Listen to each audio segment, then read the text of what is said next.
learn. That's fine.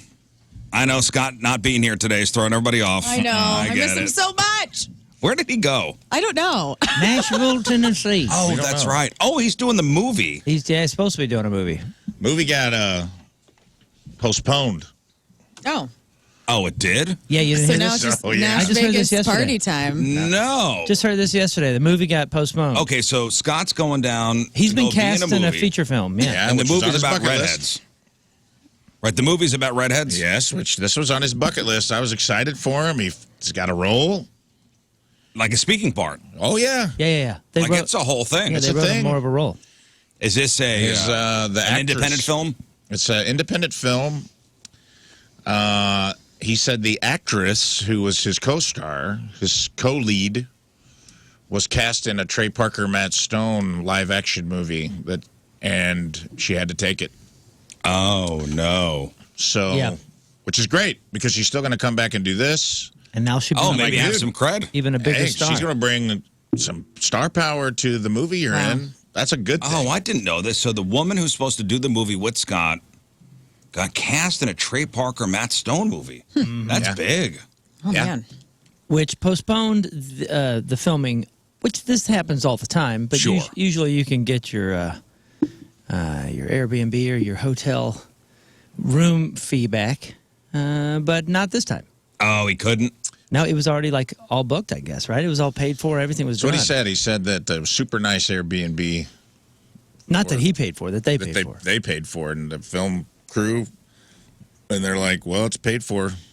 Use it. Might as well use it. And I was like, yeah, go down there. Because he was like, hey, man, maybe I'll come to Shalbina, come to your shows in Springfield. And I go, no, man, go to Nashville. Yeah, go to dude. Nashville. Have fun. Go party. Well, you're a country music guy. Go down there and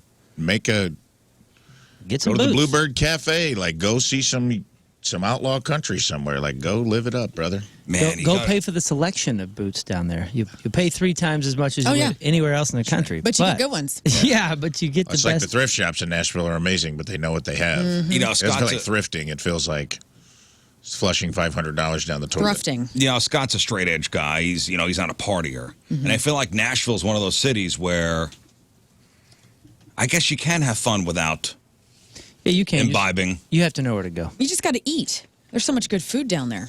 Is there good food? There is. There's good food. It's all fried. And listen, It's good. you could go to any one of those bars and just grab yourself a water and watch some great live music. You don't have to imbibe. But sure is fun when you do. Yeah, well, that one time I was down there last year, that Broadway is insane. Yeah, it is a spectacle. It is a spectacle for sure. A lot of young folks, a lot of bachelorette parties, a lot of bachelor parties, I've done a bachelorette a down lot in of hustle Nashville. and bustle. Did you Also really? done 21st birthday. My sister's 21st birthday, we as a family went down there and celebrated. And I made her a honky-tonk challenge sheet where I printed out all the there's like 21 famous honky-tonks down there. And there's little things you got to do at each one, like different shots and do a shot by a big old stuffed bear and whatnot.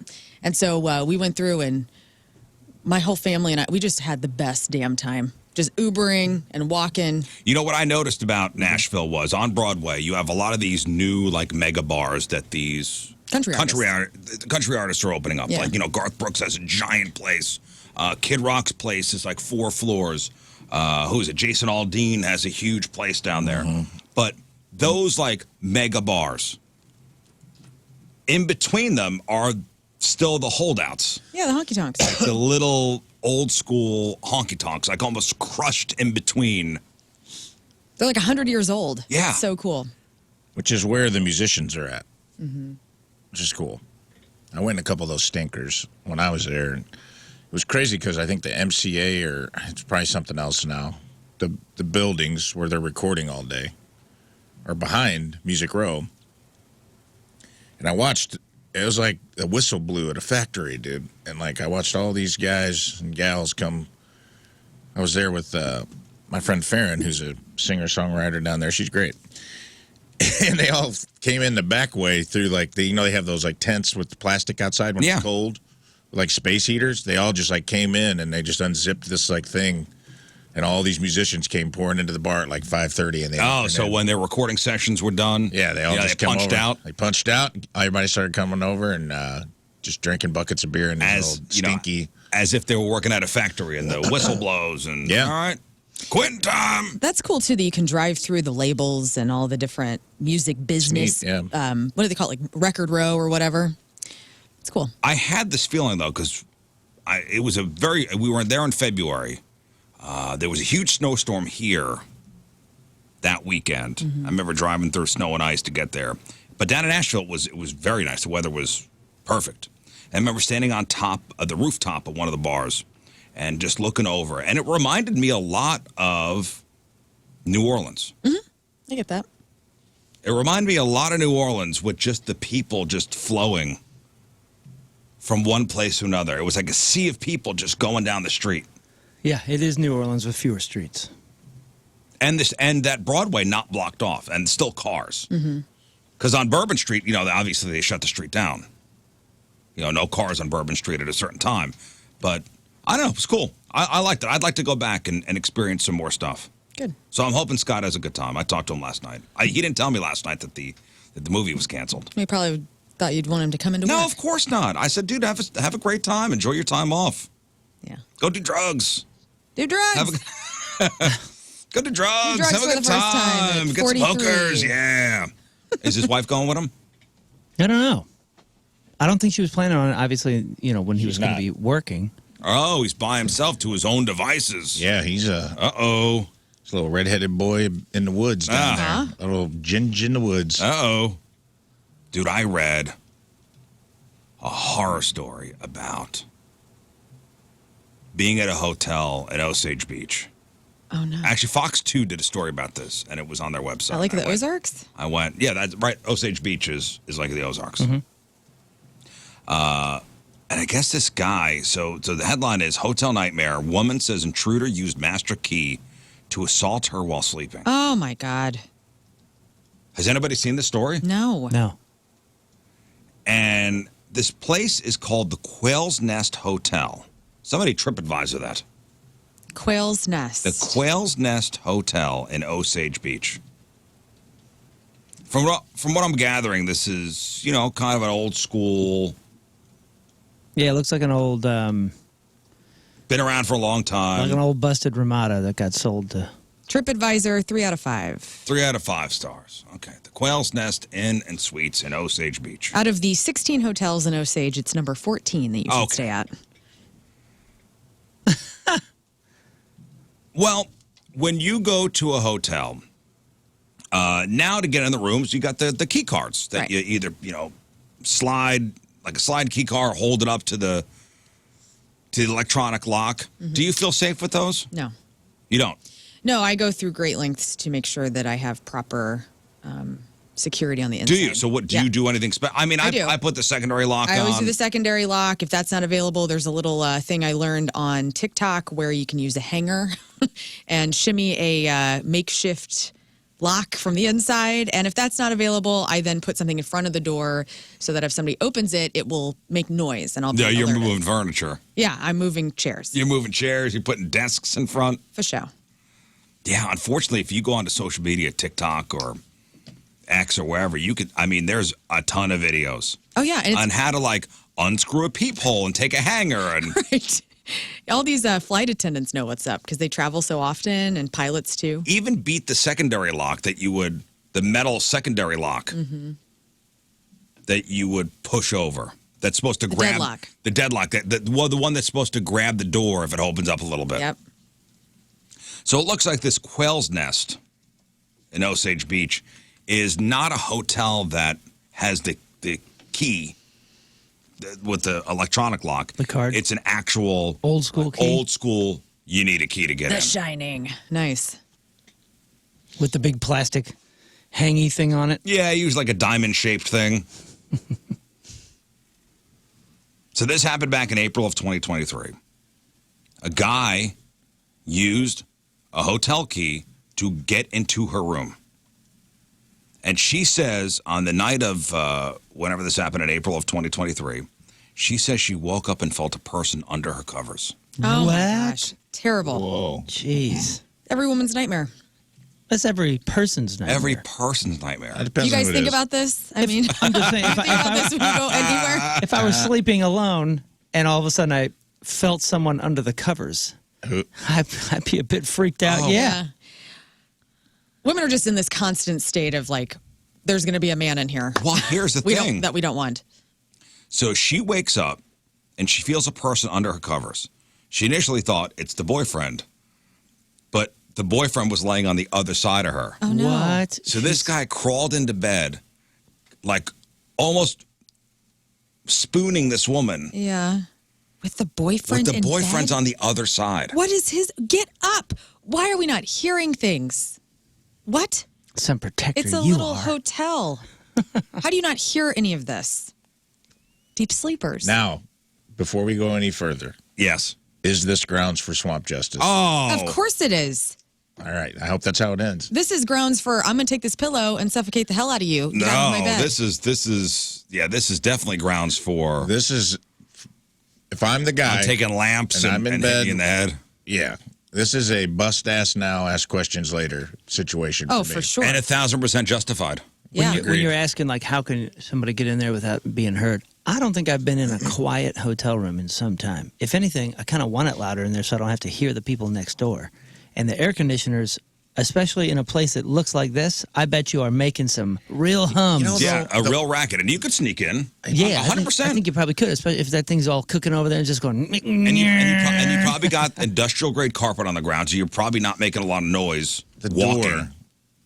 The hotel room door is always a loud door. Right. It's always a big, heavy, like click clack. Yeah, but you know what I'm talking feel about? Those air conditioners sound like lawnmowers. That's I agree true, with too. you. I'm saying like the biggest obstacle for the intruder is getting through that door. But if you quietly. hear a door open, you're probably thinking it's another door on the floor opening. Yeah, or Maybe the door across from you. or got your that boyfriend or latch down, girlfriend though. doing the bathroom. I got that latch, that little. I know that I've seen the videos where they can undo it from the outside, but that would take Oh, some. of course. Yeah. yeah, That would take some finagling. Yeah.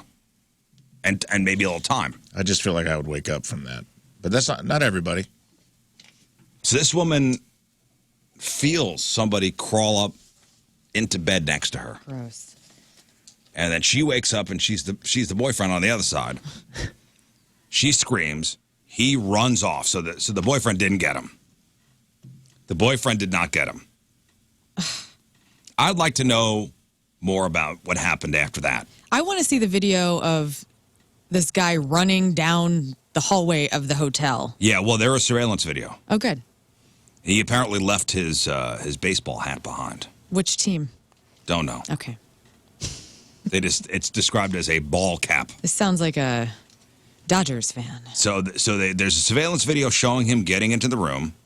Second video shows him leaving the room, no longer wearing the hat. He tried to get into another room, but because two women in the room had engaged that secondary lock, he wasn't able to get in. Well, that's good. Way to go, ladies. Somebody got his license plate number. Police caught him. How do you get the key? Well, you see what had happened was at some of those old school hotels, you know, you got the wall of keys behind the clerk. Mm-hmm. If the clerk ain't at the desk, It's just sitting there? On a key ring, a big old key ring looking like a janitor from the 1800s. Yeah, that's wild. I thought that was supposed to be like way, like back there. so I guess this woman lawyered up, rightfully so. Rightfully so. How the hell did that happen?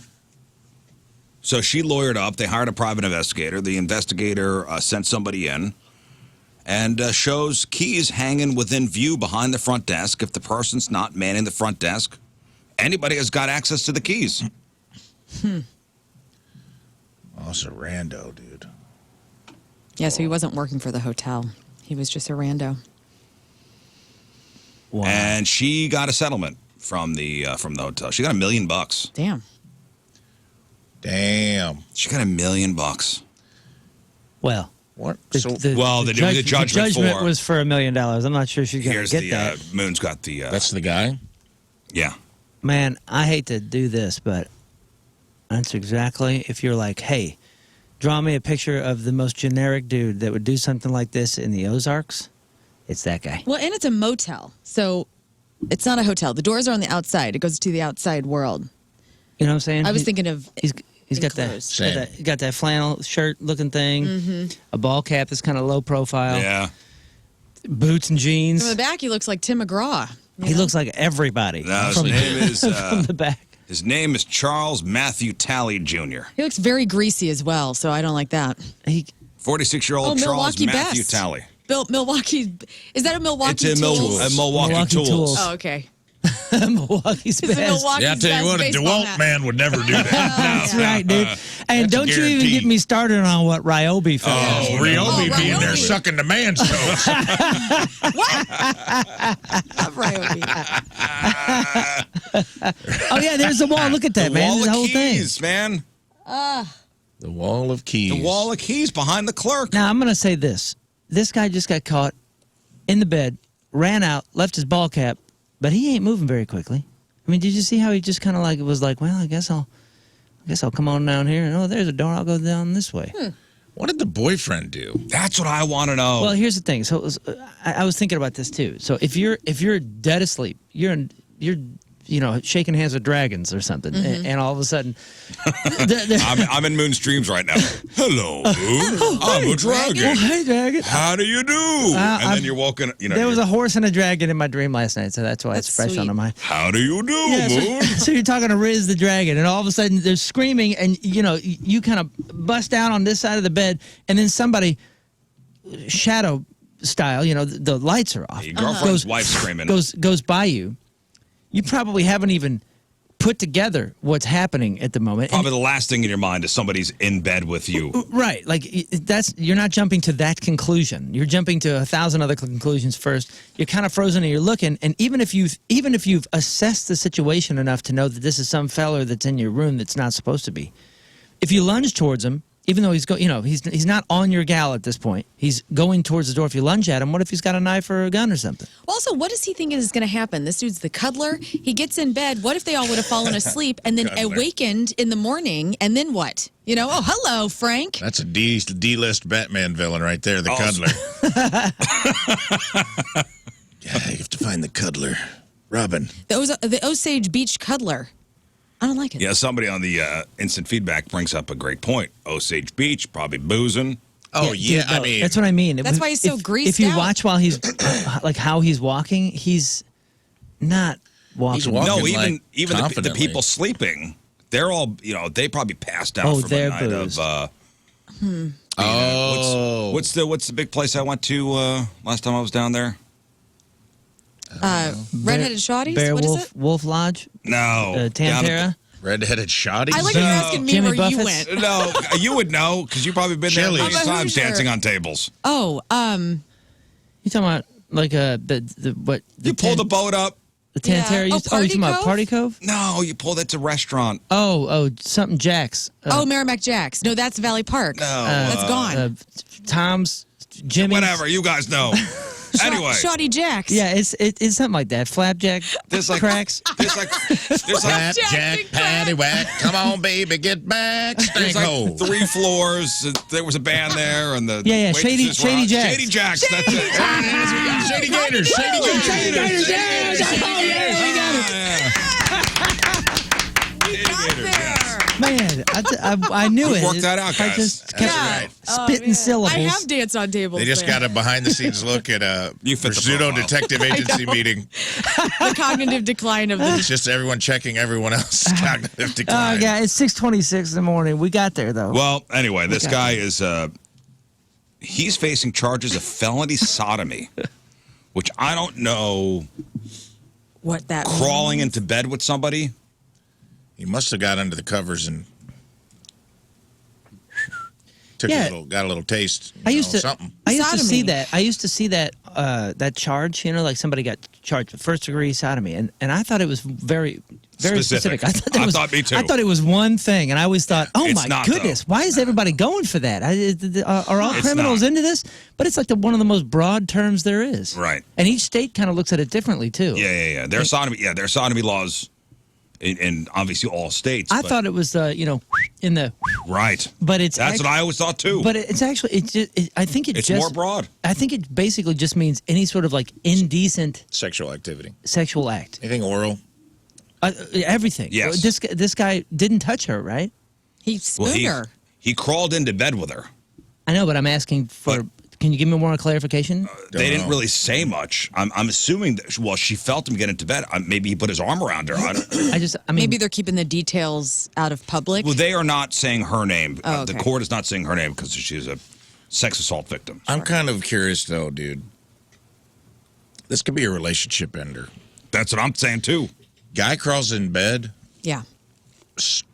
sodomizes your gal, You ain't getting out of the room. leisurely strolls out of the room. Everyone's on. She could see on camera how leisurely that guy walked out. Like Right. he didn't run jump off the balcony and run. right? Yeah, I was imagining. And, like, what was the guy doing? Right. Like, I get you're in shock, but if you see a man in between the covers with you and your lady in a hotel room, But it's dark. I'm not. That's what I'm saying. That's I'm not saying I true. would have done something. They could have got the blackout shades going on. Similarly. It's dark. I don't know, man. I'm just saying, like, I could see where I could plant a seed in her of like, You can't keep me safe. yeah, Yeah. You're supposed to be the protector. yeah. And I don't. Maybe that's not healthy. I don't know. Maybe it's not. Maybe that's No, that was toxic. my thought as well. That's what I've been. That's what I'd be thinking about. It's like, oh, And I man. don't know the circumstances. He could have had I a don't know. CPAP machine going. You don't know. He's hooked up to the wall. Maybe he went to run after the guy, and his CPAP just like took him out. Choked dude. him out. The tube got tight, and he lost his footing. Could have been. Yeah.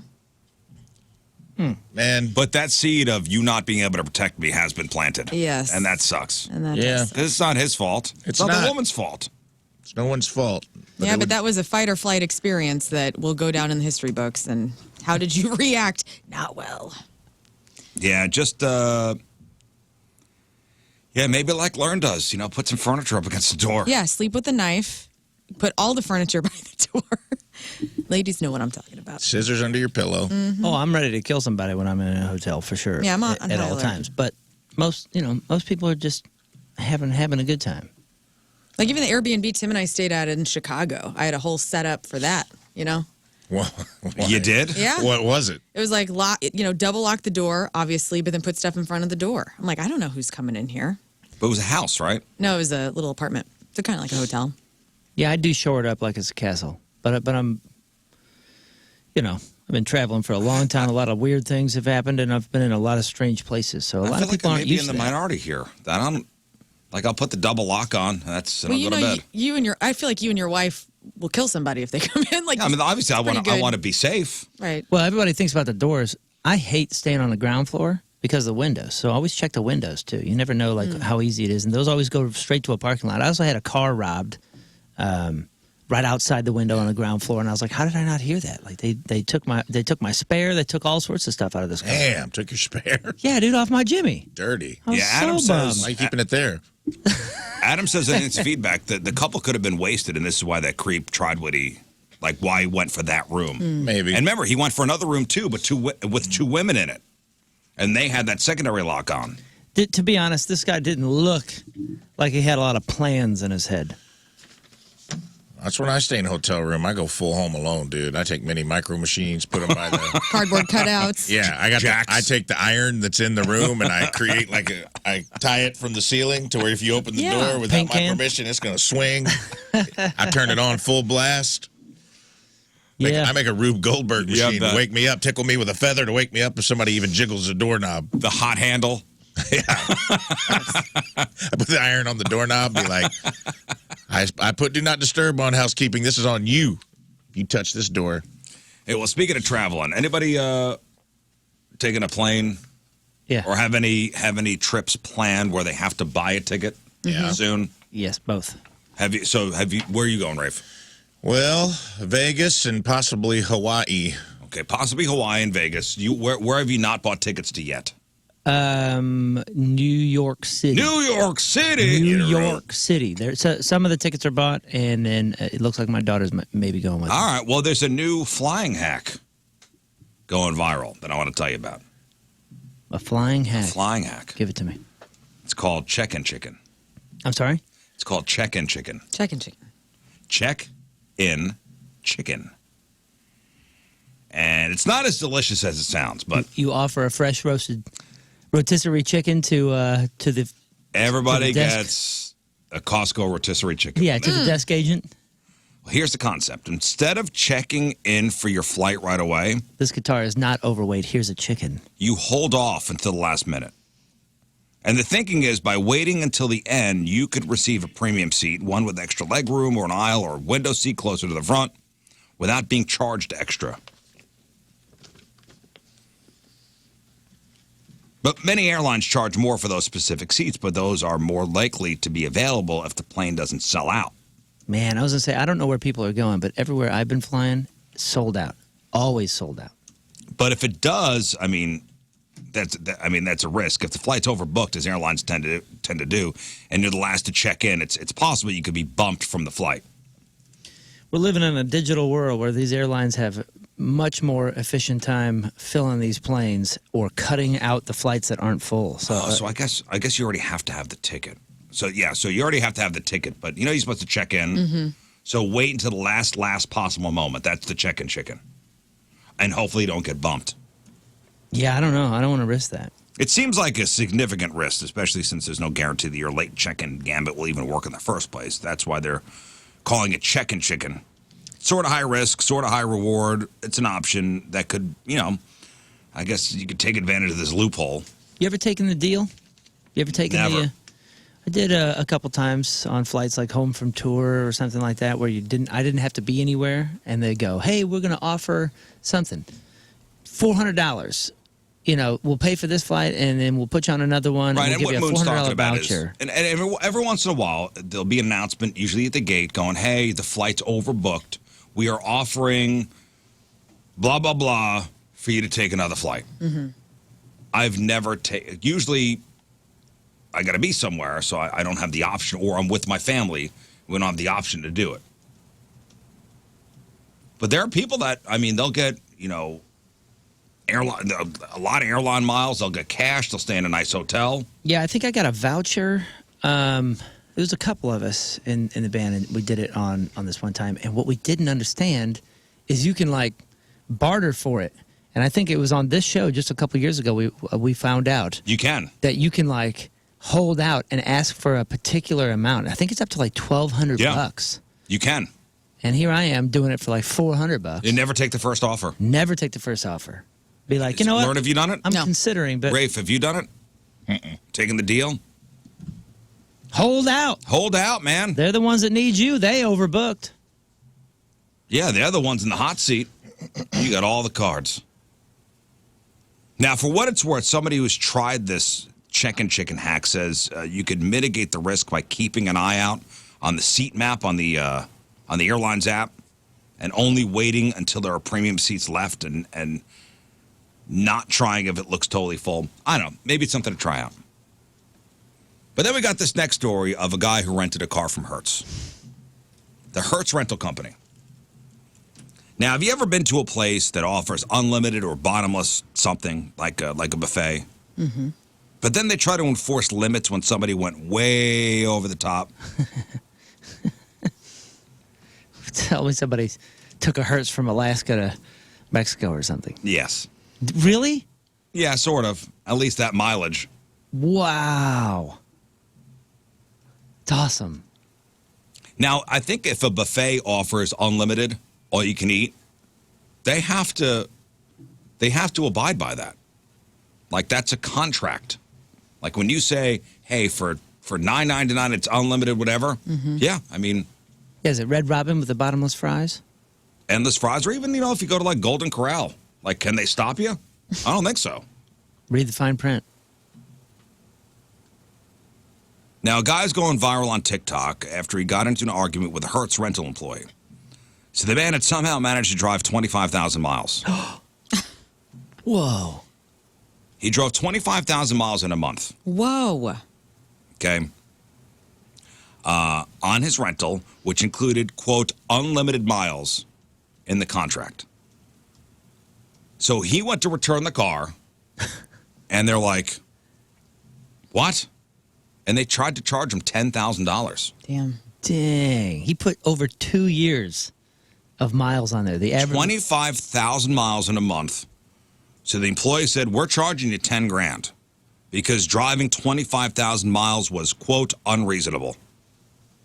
And the guy argued hey, dude, Contract says unlimited mileage. Rules is rules. You use the word unlimited. But the employee argued that the contract didn't prevent them from charging more in this case, which is a strange position. Anyway, so this clip, it's generated 450,000 likes and around 25,000 comments. Eventually, Hertz corporate stepped in and apologized to the guy, and they said that unlimited is unlimited, so they removed the charge. So he won. There you go. Here he is. Here's the guy arguing. He won, but we lost because now they're changing their policy. Yep, now it's over. God. Yep, now that's over. You had to do it. 25,000 miles? Tell me what the heck he did. That's another question. Here's the guy arguing. You're going to charge this to $10,000 to my credit. Yes. When this literally, that's not even allowed. But I never You signed. show me where it says I can't charge it. It literally says to refer to this. You show me where it says I can't punch you in the face. It doesn't say anything on here. That was a weird. That's a weird flex, right? That's a weird go. I'm sorry, sir. Doesn't say anywhere I can't charge you. What? That's okay. Refer to this if there's anything extra. I've never signed anything saying that I could only go 100 miles a day or anything like that, or that I would have to pay more. But you also never, like you said earlier, You just agreed, right? I never have signed that. You never signed anything that's in that. But you also never signed anything saying we allowed you to drive 25,000 No, miles. unlimited is what 100,000 miles. No, it is not. Yeah, the employee's a terrible arguer. Yeah. No, it is not. I'm just imagining that terrible, like, yellow lighting that you go, you know what I'm talking That about? hurts. Yeah. When you go in, it's always that just awful. And those people that work there have to put up with so many things this. And also that guy that's trying to argue that's terrible at it. I mean, he doesn't really care about this.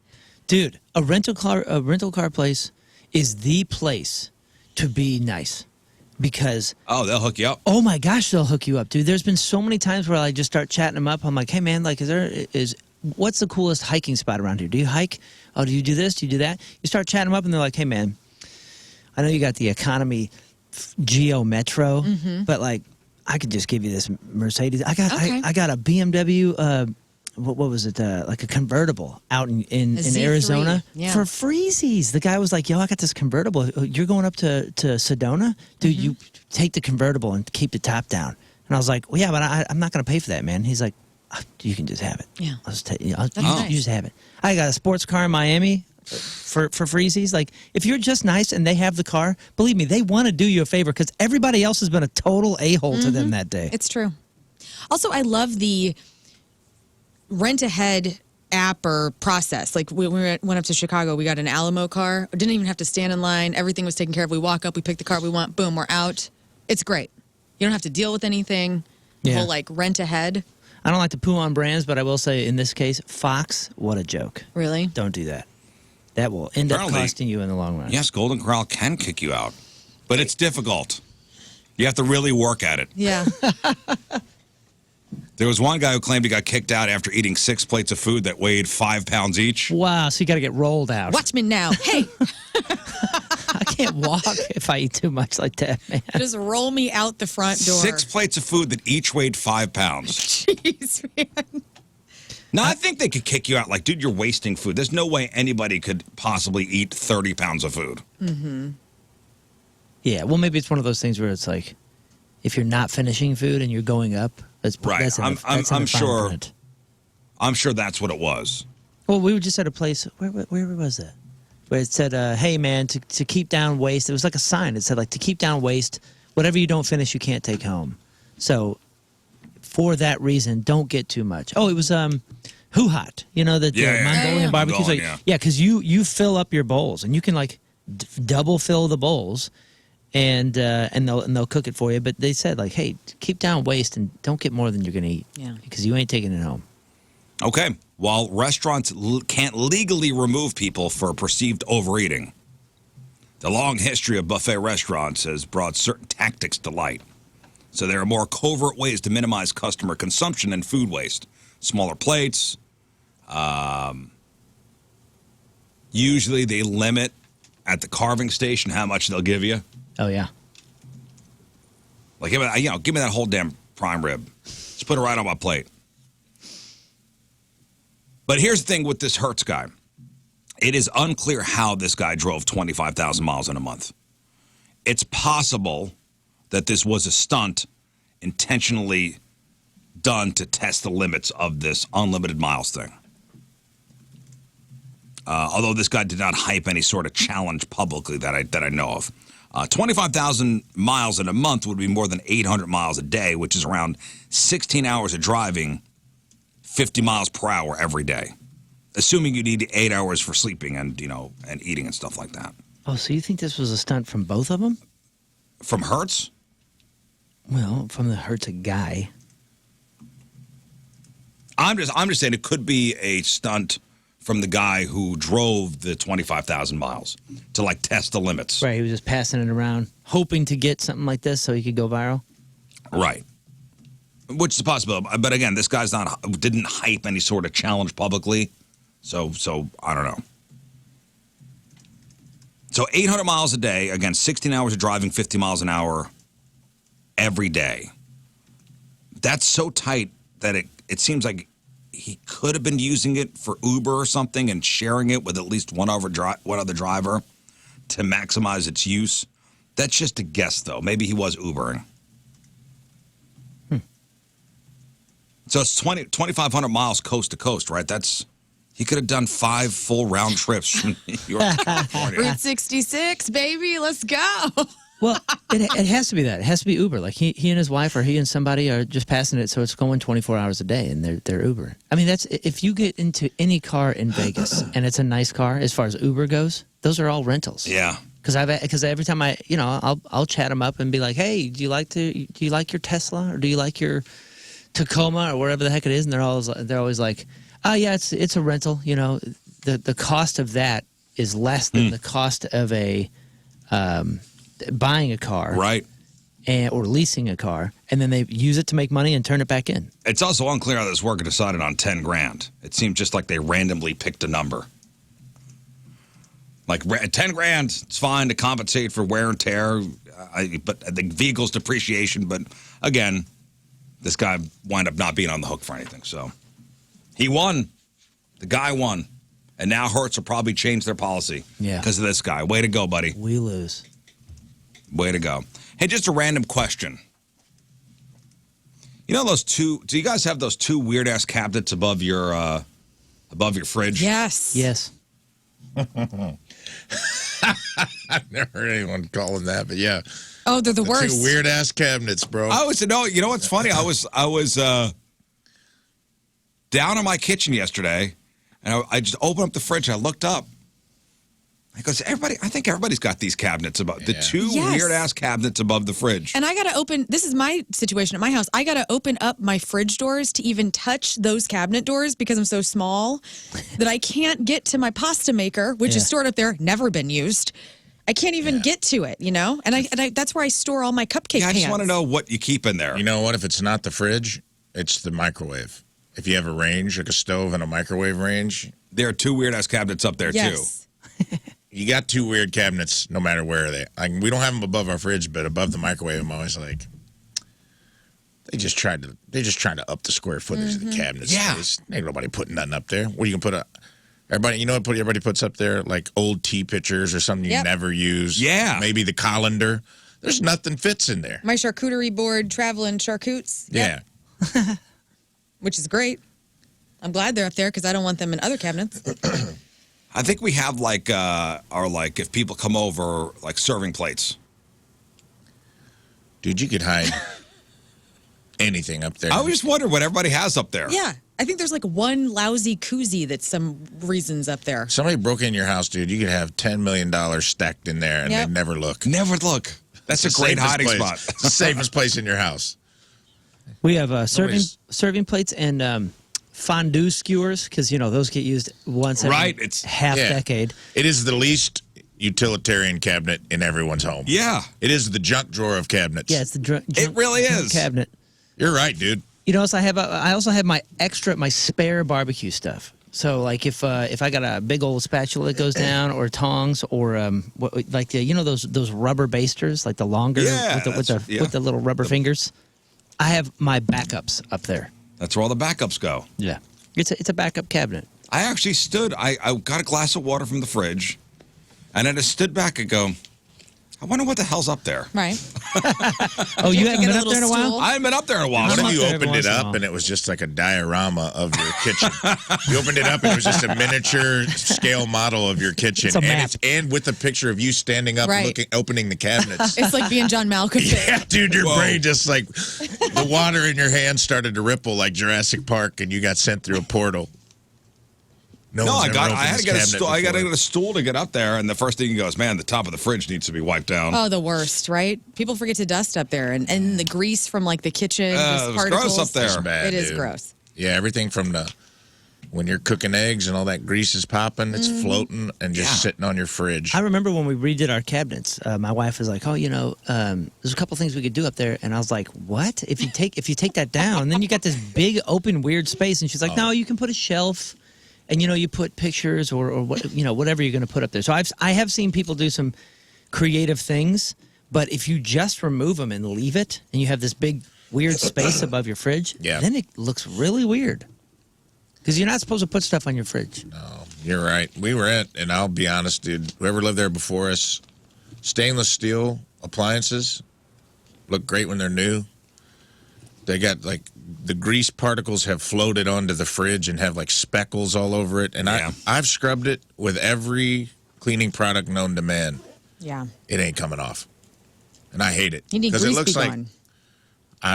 send it to me. I've tried everything. I've tried stainless steel cleaner. I've scrubbed that thing a million times. Like once it's on there for a while, it just is. If it's stainless steel, you got to try that barkeeper's friend.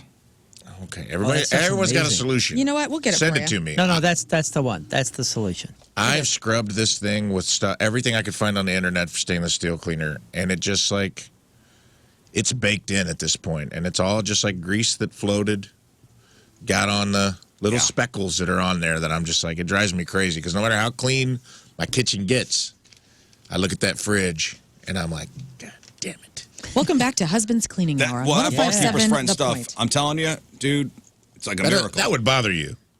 Oh, I'm with you. Okay, I'm just making fun of you too. that's fine.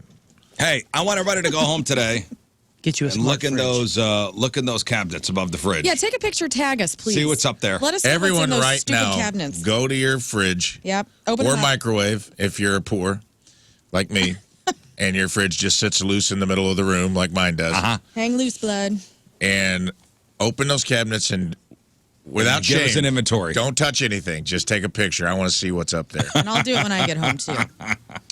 You know what it's also good for? Because we have the one above the fridge and above the microwave. And I'm thinking about the one above the microwave. Up there is Start like a Facebook thread. it's the boxy crap, like the cheese grater, that, and the like the juicer, like not the electric one, but like the little bowl with the orange thing on the top, and you put the Yeah. lemons. Oh, yeah. It's those kind of things that don't fit Yeah, in dude. drawers. Gadgets. Yeah, the bullet.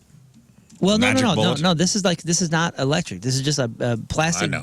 catch-all with the juice. It's all the gadgetry, that's too big for a drawer. or that you just don't use often. It's nothing I want to reach on a Mine's like regular 3 basis. mixing bowls, a collapsible colander, and I don't know, the Declaration of Independence. I don't know. Could what's be up. out there. Colander, yeah. That's. I don't know what's that's up what there. they're- Oh, we use colanders all the time. Do you have a favorite colander? I got 3. I do, and it broke. I do. I have the kind where it We're pops not out. going to get into colanders. Okay. Oh, dude, you don't want to have colander so talk? bummed. No. Come on. Send me your do you favorite have- colander. Yeah, show us your. I have many colanders. Do you have Mine's the kind lime where the green. handles pop out and you just set it on the sink? have many colanders It's a at home. hands-free colander? No, I got an That's my old one, fave. metal one. Love the metal. Green Total metal. 60s. Yeah, Whoa, it's sweet. Dude. Well, today is Men Make Dinner Day. Oh, get them Finally, colanders Get Day your out. for colanders us. out, fellas. Baby, Today we're is having stir fry. Speaking of things you can't get clean, November 7th. Today is Men Make Dinner Day. Is this air fryer appreciation day as well? Because I feel like every man in my life only cooks on an air fryer. Really? Oh yeah, Tim. Oh, fellas, come on, you, do something you special reheat today. on air fryer. This man can't fry enough rice at our house with that air fryer. So I guess You that's what rice we're in the having air today. fryer? Put I never rice thought in the about air that. fryer. Yeah, it's like a Holes. steamer and an air fryer. Oh, fancy. It's very fancy. Oh, steamer and air fryer. I don't have that. Sorry. Well, I But don't know what to men, tell you. this is your day to make dinner for the family. Sloppy Joe day. Let's go. So get the can opener out there and What are you guys gonna make for your Dinty ladies? Moore stew. Tell me your menu. You're gonna do stir fry? Yeah, Riz? I think so. I got a couple of porterhouses out. Okay, and Rafe Dean. I got a whole side of salmon that I've been I put it in the fridge last night to thaw. So You know what? I'll grill. Eat well, ladies. I'll grill because it's going supposed to be nice out? kind of chilly. Well, I mean, it's not going to be. It's not raining, so yeah. push that up, put a little dill on it. Men cook about 4 meals a week. So whether it be breakfast, lunch, dinner, men on average cook 4 meals a week. Do you guys fend for yourselves? Tim do you and I mean? do this. Like we did this last Yeah. night. We fend for ourselves where he wanted to have sausage and eggs and I wanted to have a nice salad. We call it scrounging. Scrounging. It's like Cool. a hey, you're on your no. own. You're scrounging tonight. Usually whatever I make, everybody's eating. I offer and then defer. I'm like, are you hungry? I'm eating right now. Do you want to get in on this? And if the answer is no, then it's every person for themselves. Okay. I think that's No. good. That's healthy. It is. Now I got I got the kids to deal with too. So, make a family dinner. And everybody sits down and eats. No phones. No phones. No fun. But fellas, today is your day, so maybe go for the go-to dish on your way home today. Stop by Schnucks and pick up ingredients. You have to. It's the law. Call the wife and say, you know what, honey, I'm making dinner tonight, and she's gonna go, oh no. My dad never cooked, never. Really? He would grill. Yeah, my dad would grill pork steaks. He would grill. That was his thing. He grilled. But now I don't remember my dad ever cooking dinner. I think I was ever. only eating Bush beard pork steaks every time I'd be at my dad's house. That Bush checks. soaked. Yeah, and he'd be in his jean shorts, no shirt, in his boots, and he would be pouring Bush beer on the pork steaks. Yeah. And so it was delicious. Not like boiling them or basting them. Basting them. Like he would be at the grill, charcoal grill, just, Dancing with his shirt off. yeah, Tom Petty on in the background. And Cigarette in his mouth. I bet. Oh, seasoned with Marlboro Lights for sure. No shirt, but a hat on. Yep.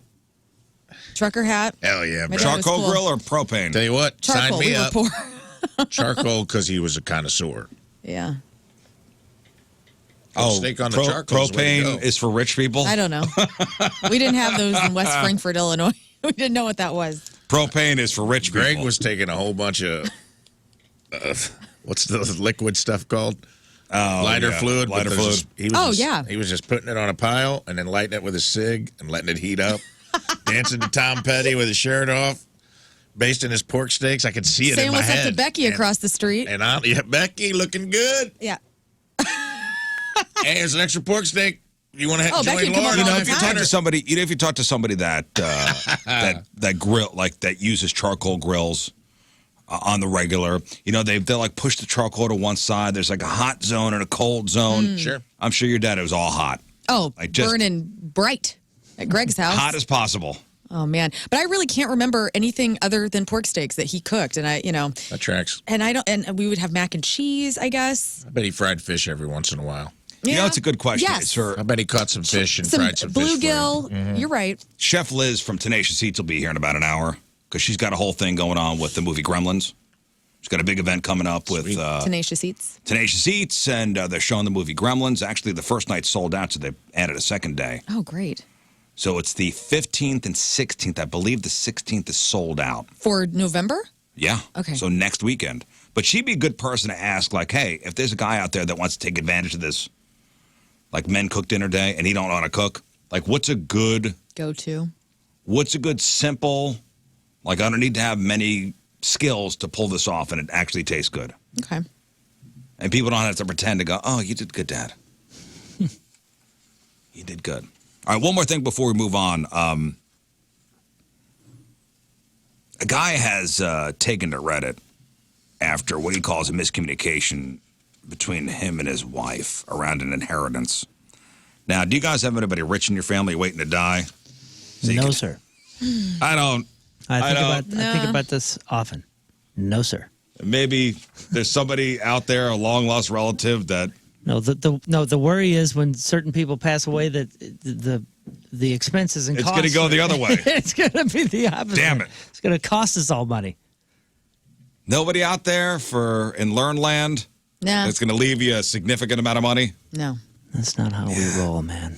Everybody for themselves. It's like you're on your own. And that's fine. Like my mom and Jerry, my mom's going to retire here in the next couple of years, hopefully. And I'm like, spend all of your money. Go. Do not. It's fine. That's, Have fun. that's what we tell my in-laws. Like, hey, you worked all these years, you saved up, enjoy. Yeah, take it to the house, man. But this guy, I guess he inherited some money from his parents. And the guy says that his wife started sharing her ideas about how to spend it. And he's like, this is not your money. Oh. Which is odd. And he's gone to the internet to ask if he's in the wrong. Now, mind you, they've been married for 35 years. This is not a new marriage, and these are not young people. So he's asking, is it wrong for him to want the final call on how to spend the money? It's my inheritance, not ours. Mine, not ours. He said, years ago, I was gifted a ish ton of stock when my parents both began showing signs of dementia. Cut to this year, and both my parents have passed, and I inherited another large chunk of money in various account types. Long story short, my wife thinks half is hers, and she has, quote, ideas on how to spend just about all of it. I think half is hers. It has never been commingled with joint funds. Isn't it all, though, part of your assets? If you're getting divorced in this state, it is. Some people don't think that, though. That's weird to not think that. Right? And he's asking, would I be the a-hole if I informed her flat out that my inheritance is mine, not ours? And although I'm willing to indulge her wants, I will be the final authority on how those funds are spent. How would I break it to her in the right way? It says, we have a great marriage, and up to this point, I've never had a serious disagreement revolving around money. So what does the internet say? Is he the a-hole? Yeah, he is. Rafe, your thoughts? Yeah, he's a-hole. He's an yeah. And that's the internet says, too. Again, 35 years married. Most people under this thread are quick to jump to the wife's defense, asking why your finance is not shared. This is something odd I'm thinking about, too. If it was a significant amount of money, he is the a-hole. But if, let's say, his grandmother died and gave him $1,000, I mean, that's significant, but not like $100,000. I would understand him wanting to spend the $1,000 on something that he wanted to more than the significant amount of money. I mean, that's like, I understand that better. Oh, I got $500 from my dead grandma. Okay, I'm going to go get a new laptop. Okay, but honey, you that's being your money. a Go ahead. loving wife would be like, it's go. from your grandma, whatever. Yeah, I don't know, man. Like, I don't know. I'm kind of. It's not my business. I have no idea what their history is. I have no idea. Maybe she's a gambler. I don't. He would have said that though. You think so? Maybe he's just looking for more of a basic public opinion. I don't know. When it comes to money, it's not mine or hers. It's ours always. Yeah, that's how my household works. Like that's how I don't have any. But that doesn't mean that that's how every household should work. And I'm a I don't know. proponent of keeping your finances, having separate bank accounts. But at 30, that doesn't mean that you're not still rowing the boat together. Especially at 35 years. That's a long time. That's a long time. I mean, this isn't we've been married for a year and we're still figuring it out. Like, you still have to share the information of like, hey, this is how much I was inherited, and they should still get a say in what that money goes toward. And it also depends on... I don't care whose account it goes into. It also depends on what her ideas to spend the money actually are and how it fits in with the amount of money they got. Sure. Yeah, if she's like, well, we're getting a mansion now. And he's like, whoa, man. No, we're not. We're not getting a mansion. I'm not getting a Ferrari. You're not getting a Ferrari. Same thing, though, if he inherited the money and he's like, I want to buy a boat. And she's like, well, the house is falling apart. the house is falling. Exactly. We need new siding. Yeah. We have 2 kids. That's what I'm saying. Like, if either wanted to make a frivolous purchase and there were things more pressing in the home, both should have a say. That's why I think he's an a-hole. Because I'm like, you don't just get to claim the money as your private leprechaun stash to be spent. It's my gold. Precious. Yeah, you got to, like, at least include them and have conversations. If you you know, if you want to go out and buy a boat, you know, hey, I always wanted a boat. We're square. Just got new siding. Kids' college are paid for. Come on. Thanks, Mom and Dad. Come on. It's my grandma. Can I get a boat? Yeah, you got a good argument there, but you got to at least have the conversation. Yeah, if you've been struggling for 34 of the 35 years you've been married, right, and finally you get a little money ahead, and you're like, 9. 9. Like, man, we've been struggling for all this time. Yeah. And you're gonna be a Scrooge? Money changes people. It does. On both sides. Somebody that feels like, oh, you have money, but I don't have control of it. You know, maybe that's stirring in her God, too. I'm so jealous of the people that have this inheritance coming their way. They can just rely on it, bank on Damn it, literally. I would love it. Yeah, I don't know, man. I've said this before. I hate it. I've seen the way it makes people behave. It makes people gross. Mm-hmm. It's one benefit of not having any rich relatives is even like small amounts of money. I've seen like, you know, when grandmas die or grandpas pass away, I've seen the kids all turn on each other over not life-changing money. No, we always say like 20 grand. My mom and I joke, you know, in our family, if somebody dies, you know, everybody puts the miner's caps on. Like yeah, dude. Like ready for what's mine. The light, and they're doing that sometimes while the body's still warm. Oh, yeah. I had a phone call with my grandmother's 80-year-old sister, my Aunt Kathy, the other day, just catching up with her, and her daughter's in the background. I'm talking to both of them. Kathy. And all of a sudden, Kathy starts going through her house. And when I die, you can have this photo of grandmother and I. And I'm like, I get on the phone with her daughter. I go, whatever you want me to have after she goes is I will be following your lead. I'm like, I want no part of being told what I'm getting. You know what the biggest assets usually are if somebody passes away is jewelry. Oh, yeah. Like the jewelry arguments. Yeah, property. The jewelry arguments. Jewelry and last property. Christmas, my mom got the jewelry out. We're all having a good time. Oh, it's no. Christmas. We're sitting around. Mom, here she comes, bringing out the jewels. And she goes, okay, kids, Start pick out divvying what up. you want. Get out of here. So then Emily and I start picking out, and I go, Mom, I don't like this. And she's like, just do it. So we're picking out things, and I'm like, okay. And then we put them in boxes for Lauren, for Emily. Tim goes, what the hell, Jill? I don't get anything? Like, you know, because he's over here. And so she's got it all divvied out now. I gave you my daughter. And this was, you know. Go sit in the other room. Merry Christmas, everybody. Your parents are going to die one day. Okay, so we went back for my mother-in-law's 70th. Yeah. So my wife's grandmother had given her a nice ring. I said, do you think if I wear this ring, people are going to be upset? I go, why would people? Because she got another cousin. Her cousin wanted the ring, but the grandma gave it to her. Oh, no.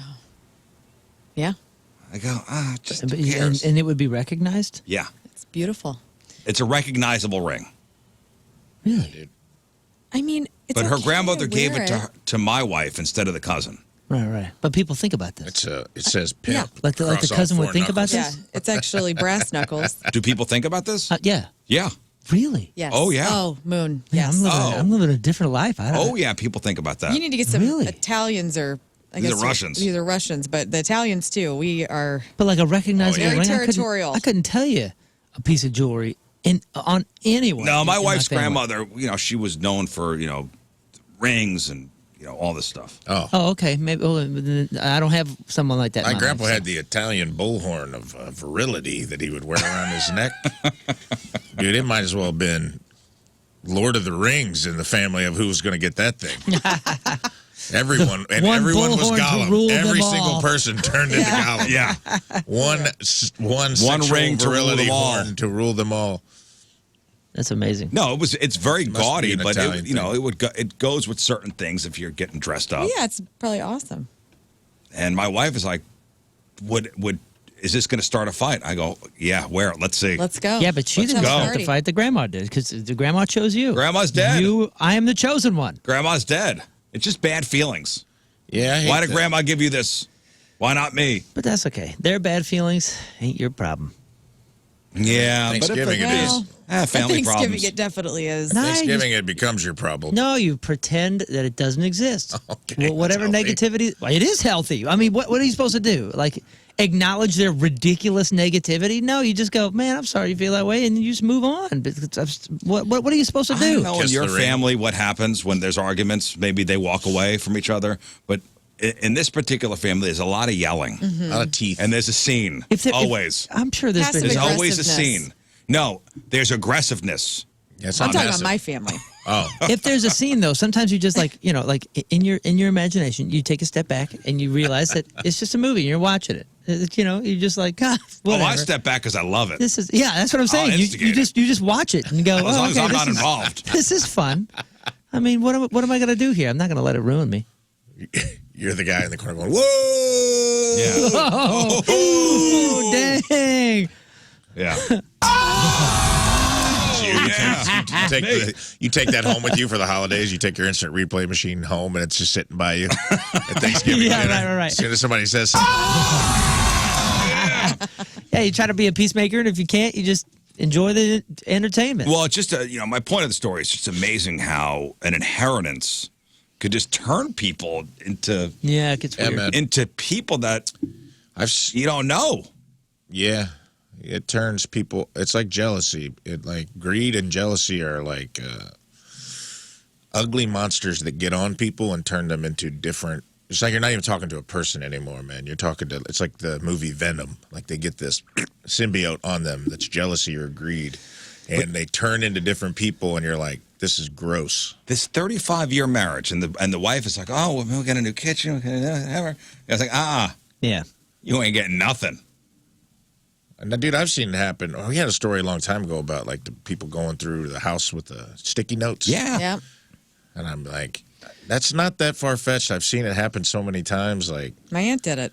That's a talk that doesn't happen enough. And I feel like maybe I've just witnessed it and it's not really been talked about in my family. But my dad has been put in charge of like a couple different estates and different things. And like watching him, and I'm really thankful for this now that I'm thinking about it, like watching him see everything as he's a steward of something. And, it's his to take care of, not to have. right. It's his to take care of and pass. I mean, he's still like the trustee or the whatever it is of like a cemetery and some other things. He's just a steward to take care of something. I guess that vision and that understanding of it has kind of been passed on, and I've been told that I'm going to be responsible for a couple different things, and I don't see it as like I'm inheriting something for me. I almost see it as I'm inheriting a responsibility, and that has to be taken seriously. Headache. And now you're a steward. That sounds like. It's a headache, but like. Now this is the thing I got to deal with. But it's an honor at the same time It is. because I've been seen as I have to being say it, responsible enough, and I guess I just view it It's as the oldest child's burden to bear, usually. right. Yeah, and it's not just for me or the family either. But the thing is, like, I've even seen it happen. And this, I hate this too. Like, I've seen people try to steer like old people's finances late in their life. Oh yeah. So there'll be we had a ex- situation of that in my family. And I'm like, bro, as long as they break even, I'm like, if you can check out breaking even, you won the game, in my opinion. You don't owe anybody nothing. You don't owe your kids nothing. You don't know. It's nice if you can give it to them, but it's not owed. And it's like I've seen people try to steer like grandparents into being like, don't We spend had money on a that. whole thing where Like, they save money their whole life, dude. Let grandma go to the boat. Who cares? my father's aunt, who her husband passed away, they had no kids. She had a very valuable piece of property in Queens, New York. Like she had a corner lot, been there forever. The lot in Queens, New York, worth a lot of money.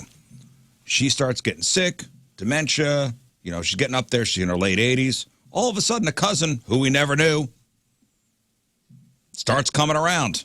Oh man, Oh yeah. that's got to be hard to watch. Oh, my dad had passed away by this point, and it's his aunt. So it was a whole court thing, and this guy was a grifter, and they wound up. It was so costly Yeah, they're there was so just to drag costly. you until you give them something. that they had to give this guy money just so he'd go away. Jeez. He won. The bad guy won. This guy, all of a sudden, never seen this guy before. Oh, I'm a long lost cousin. What? Never seen you before. Where have you been? Waiting. Yeah. Oh, In the God. shadows. In the shadows. And he was a creep, too. Ugh, A dirtbag. that's the worst. He was wringing his hands out in front of his body. Oh, this guy. Why are you wet? I could have killed him. Anyway, I didn't, though.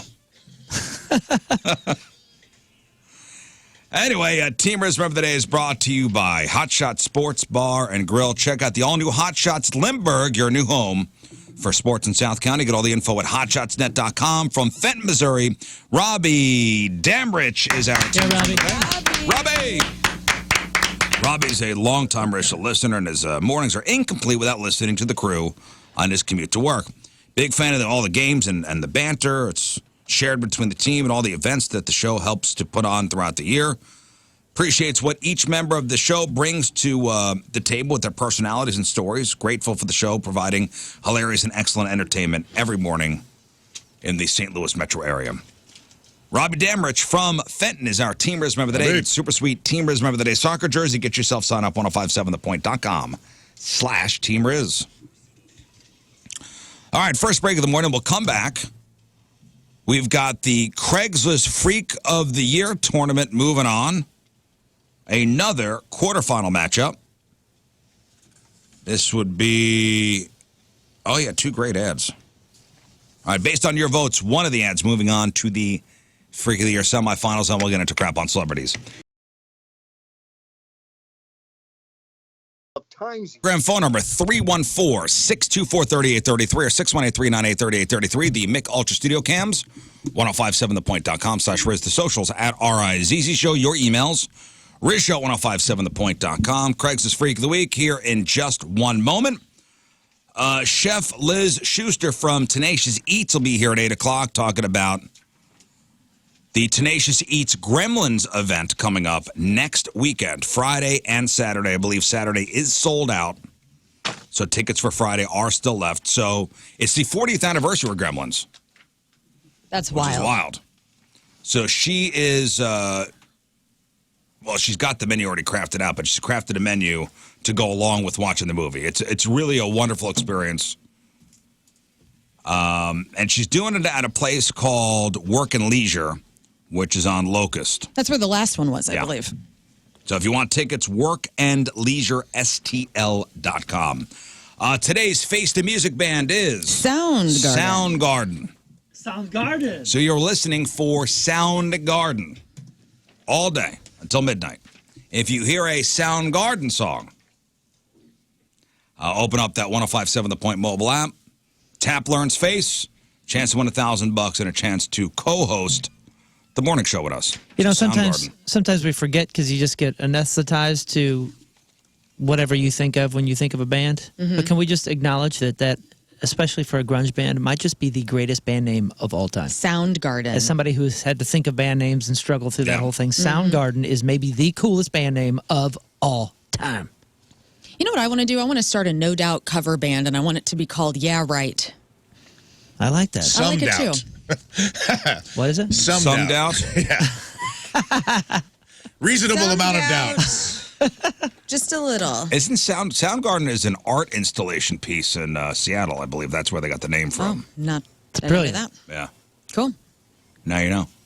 All right, let's get into the Craigslist Freak of the Week. We are in the quarterfinals of our Freak of the Year competition.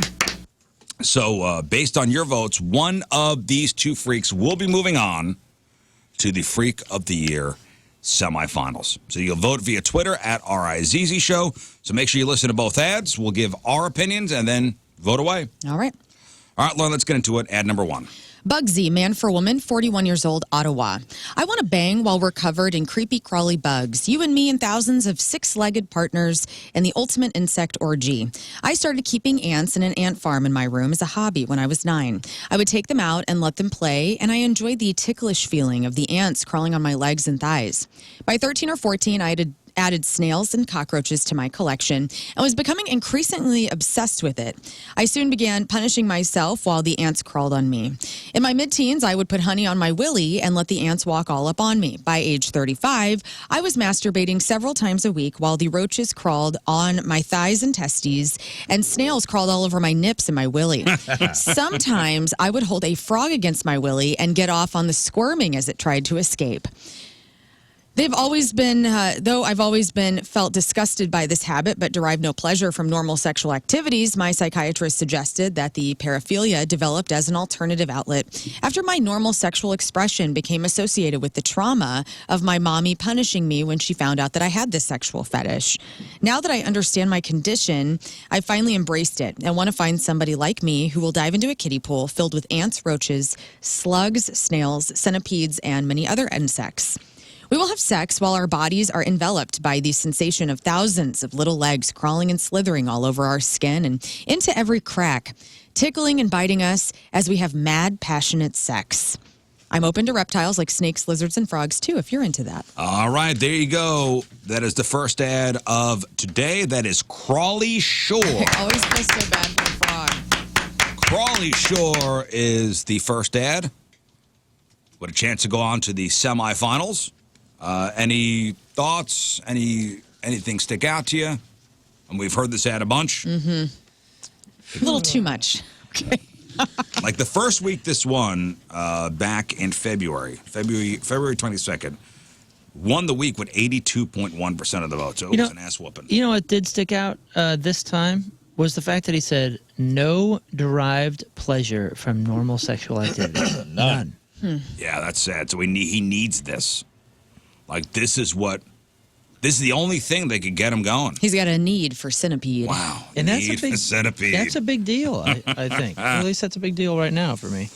All right, let's get into ad number 2. Learn coming at you. Pimple popper, woman for man, 27 years old, Halifax. I became obsessed with pimple popping videos a few years ago, and it's become my fetish. And I'm looking for somebody with severe acne, boils, and blackheads to rail me out while I put the squeeze on you. LOL. The more gnarly and pus-filled, the better. I want to ride you and watch the little white worms squirm out of your lesions. As your pus and your gunk oozes and squirts, I will then rub it all over my body.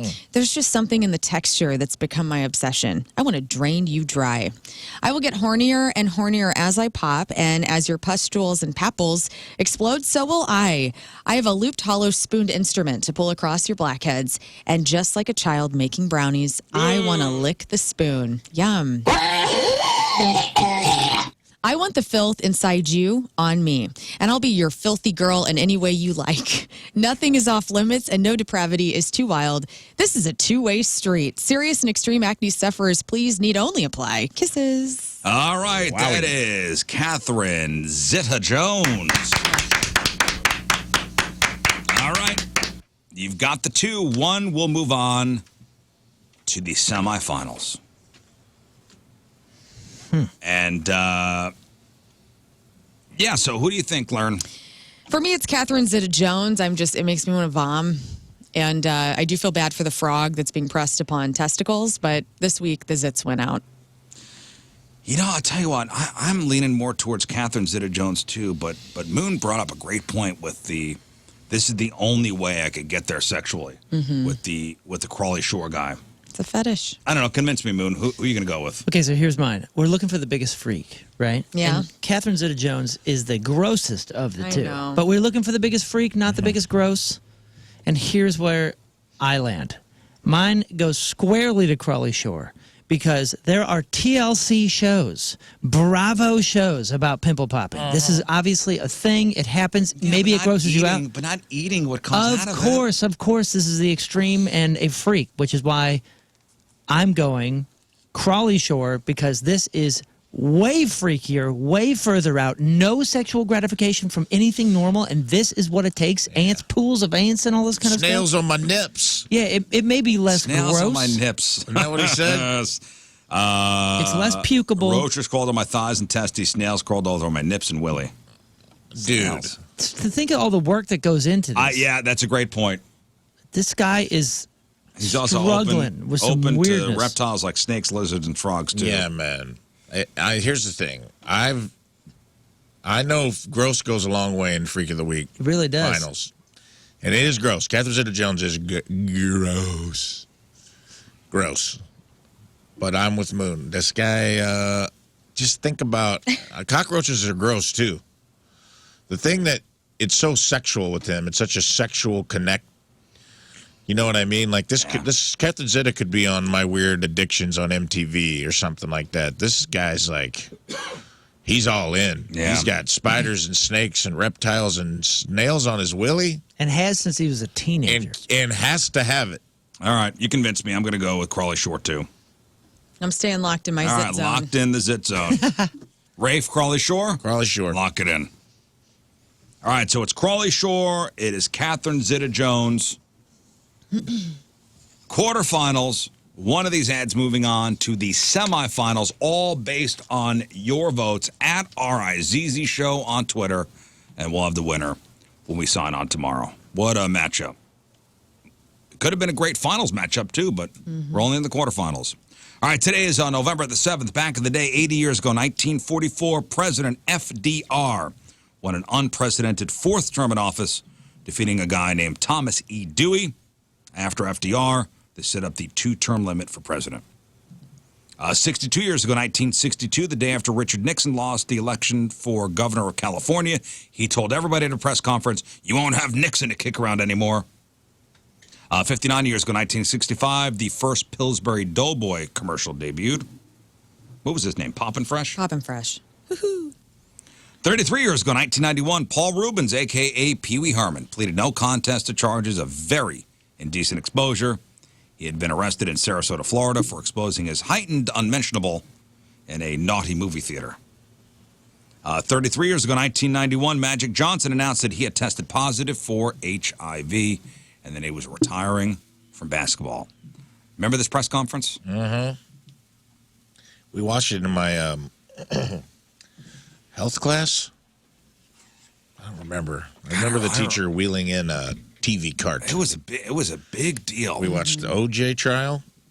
We watched Magic Johnson. I feel like there was another big thing. Challenger? That was way earlier. John Benet Ramsey was huge. We didn't probably watch that in school, but also Huge. the Olympics with Tanya Harding. I remember talking about that in was school. huge. Oh, yeah. Yeah, but actually watching it. So you guys watched the press conference in school? Yeah, I can't. Yeah, we did. I don't remember. I think it was health class. So they were like, this is huge. This is about like sex ed and HIV and it can happen to anyone. So I think the health teacher saw it as an opportunity to. I was in first, it was 91, right? 91. I was in first grade, and a year later, I got a puppy, and I named her after Magic Johnson because I was so afraid of his life. Really? Yeah, she was a lab. She was the best. He announced his retirement from basketball. He did wind up mounting 3 comebacks and finally ceased mounting tainted basketball groupies. Don't be promiscuous, guys. Have safe sex. 27 years ago, 1997. Remember the movie Starship Troopers? That came out. Yeah. Yes. What a weird ass movie that was. Still not sure I've seen that. Which one is that? That is Tim Denise Allen? Richards. Everybody's naked in space. No, you're thinking Galaxy Quest. Casper Van I always Diem. mix those two up. Are they both kind of cult classics? Yes. Jake Busey, Gary Busey's lookalike son. Right, Casper Denise Van Richards. Diem, and Neil Patrick Harris. Well, that's the whole thing was. Remember they all showered Yeah. together and a lot of boobies. Everybody's bodies look so good in that movie. So that came out 27 years ago. 21 years ago, 2003, Elf hits theaters. 18 years ago, 2006, 2 months after giving birth to her second child, Britney Spears files for divorce from Kevin Federline, whom she had married in 2004. And 13 years ago, in 2011, Smokin' Joe Frazier died due to complications from liver cancer at the age of 67. And that's what happened back in the day. All right, time to find out what's going on in the world of music and entertainment with your crap on celebrities. And it's brought to you by Cordell and Cordell. Don't let divorce take more than it has to. Kind of a light music news day, but here are a couple things. Duff McKagan of Guns N' Roses was joined by Jacob Dylan of the Wallflowers on Monday night in Boston. They did a cover of Heroes from David Bowie. You can see that on YouTube. Hole's 1998 album Celebrity Skin was certified platinum by the RIAA. That never was platinum? No, not until now. What? Really? Wait, what? I loved that record when it Me came too. out. I thought that was a pretty good record, It was too. Malibu and Holy Celebrity crud. Skin. I had no idea. Congrats And to that was Hole. a follow-up to Live Through This. Yeah, you're right. It was like her first record after Kurt Cobain died. Well, Live Through This came out, I think, after he died. In They say he 94? wrote the whole thing. They say he wrote all of Live Through This, Oh, pretty really? much. That came out in 94 after April? Ooh, He died man. April 6th, I'm gonna look it up. 1994. Anyway, no, I love Celebrity Skin. I was a huge fan of Hole, and I got into all the conspiracy theories. Did Courtney kill Kurt? All that stuff, and all my friends. When did judged Kurt me. Cobain die? 94, April 6th, or April 5th. Okay, so, wow. Okay, hang on one second. Okay. I'll keep going. Yeah. By the way, Hole may be reuniting. There were some rumors a month or so ago that Melissa Auftemore and Courtney Love were possibly rekindling some musical relationships. And so we could have a Hole reunion. So Kurt Cobain died April 5th, 1994. Live Through This came out 1 week exactly later. Wow. April 12th. And obviously that was scheduled. 1994, yeah. Damn. Well, Zach Wilde says that with the Pantera tour continuing into 2025 and his upcoming tour with Zach Sabbath, which will be at Pops, I believe, a new Black Label Society album probably won't be out till late 2025 or early 2026. Zach Sabbath. That's a funny. Isn't that great? Funny name. Oh, you know what? Is it? Doesn't Ben Bailey, comedian Ben Bailey, is he in a Black Sabbath cover band? Yeah, what are they called? That's cool. Cash Cabbath. I think maybe we made that. I don't know if that's Cash true. Cabbath. It should be Cash Cabbath. We made it up. We made that up for him, Cash Cabbath. But I think Ben Bailey, who's going to be here next week. Let's see, Ben Bailey. Sometime soon. He's in a Black Sabbath cover That's band. awesome. We'll talk about that. Ben Bailey and his band A Bit of Finger Behind the Wall. Oh, no, Cash Cabbath is the best. Yeah. That is really funny. In TV news, Kevin Costner may be gone, but John Dutton will never truly disappear from Yellowstone. I know there's some fans out there. Part 2 of Season 5 premieres on November 10th, and the director says his presence is integral. I think to say any more than that would potentially compromise all of the work that went into redacting the scripts, but I think the reason people are wondering, is he or isn't he, where is he not, is because he's the patriarch and his presence is a central component to the story of Yellowstone. Okay, so for those of us who have watched Yellowstone here, I have not. Yeah, I have not. You have, Rafe, right? I have. I haven't watched the last season, but I've watched the first few. Have you, Moon? I've seen almost all of it. The last season was so too much. Has it dropped off? Honestly, yeah, is this one of these? Is this one of these shows? Oh yeah. That has We every checked season out. that goes on drops off a It's little going to bit. be like House of Cards. Like that was so great. Yeah, the Until band it is wasn't. called A Bit of Finger. A Bit of Finger. Oh, nice. Well, Yellowstone also just like market saturation got. There's like 4. There's the Tim McGraw spinoff and the Harrison Ford spinoff, and I'm just like Too much. Well, apparently Yeah, that man. first one was even better. That's what somebody said. But maybe it was just because it stayed consistent. Because the other one we were watching a soap opera. We were watching ranch porn and a it's- soap opera, but yeah. it got so over the top. over the top. It jumped the shark. Well, it's You know- coming back November 10th. You know what they said? The biggest drop off of any TV show is Weeds. Oh. Like they say, Weeds started off so strong, and just then went to by poo. the end, just was god awful garbage. Never got into it. I didn't finish it. Comedian actor Bill Burr is going to host the first post-election Saturday Night Live with musical guests. I'm thinking it's Mick G or Mick G. I'm too I think old. it's Mick G. Okay. Fresh off of her Brat Summer, Charlie XCX will do double duty next weekend, November 16th. It's her first appearance on SNL as host and third appearance as a musical guest. Charlie recently wrapped up her co-headlining Sweat Tour that Rafe and Tina went to. Netflix has released an episode titles for the upcoming 5th and final season of Stranger Things. A video teaser just dropped confirming that Stranger Things Season 5 will take place in the fall of 1987. And for context, Stranger Things Season 1 started in the fall of 1983. This season, which will be the final one, will have 8 episodes. And there's all sorts of different titles out there that you can check out. Stranger Things Season 5 is set to hit Netflix later in 2025.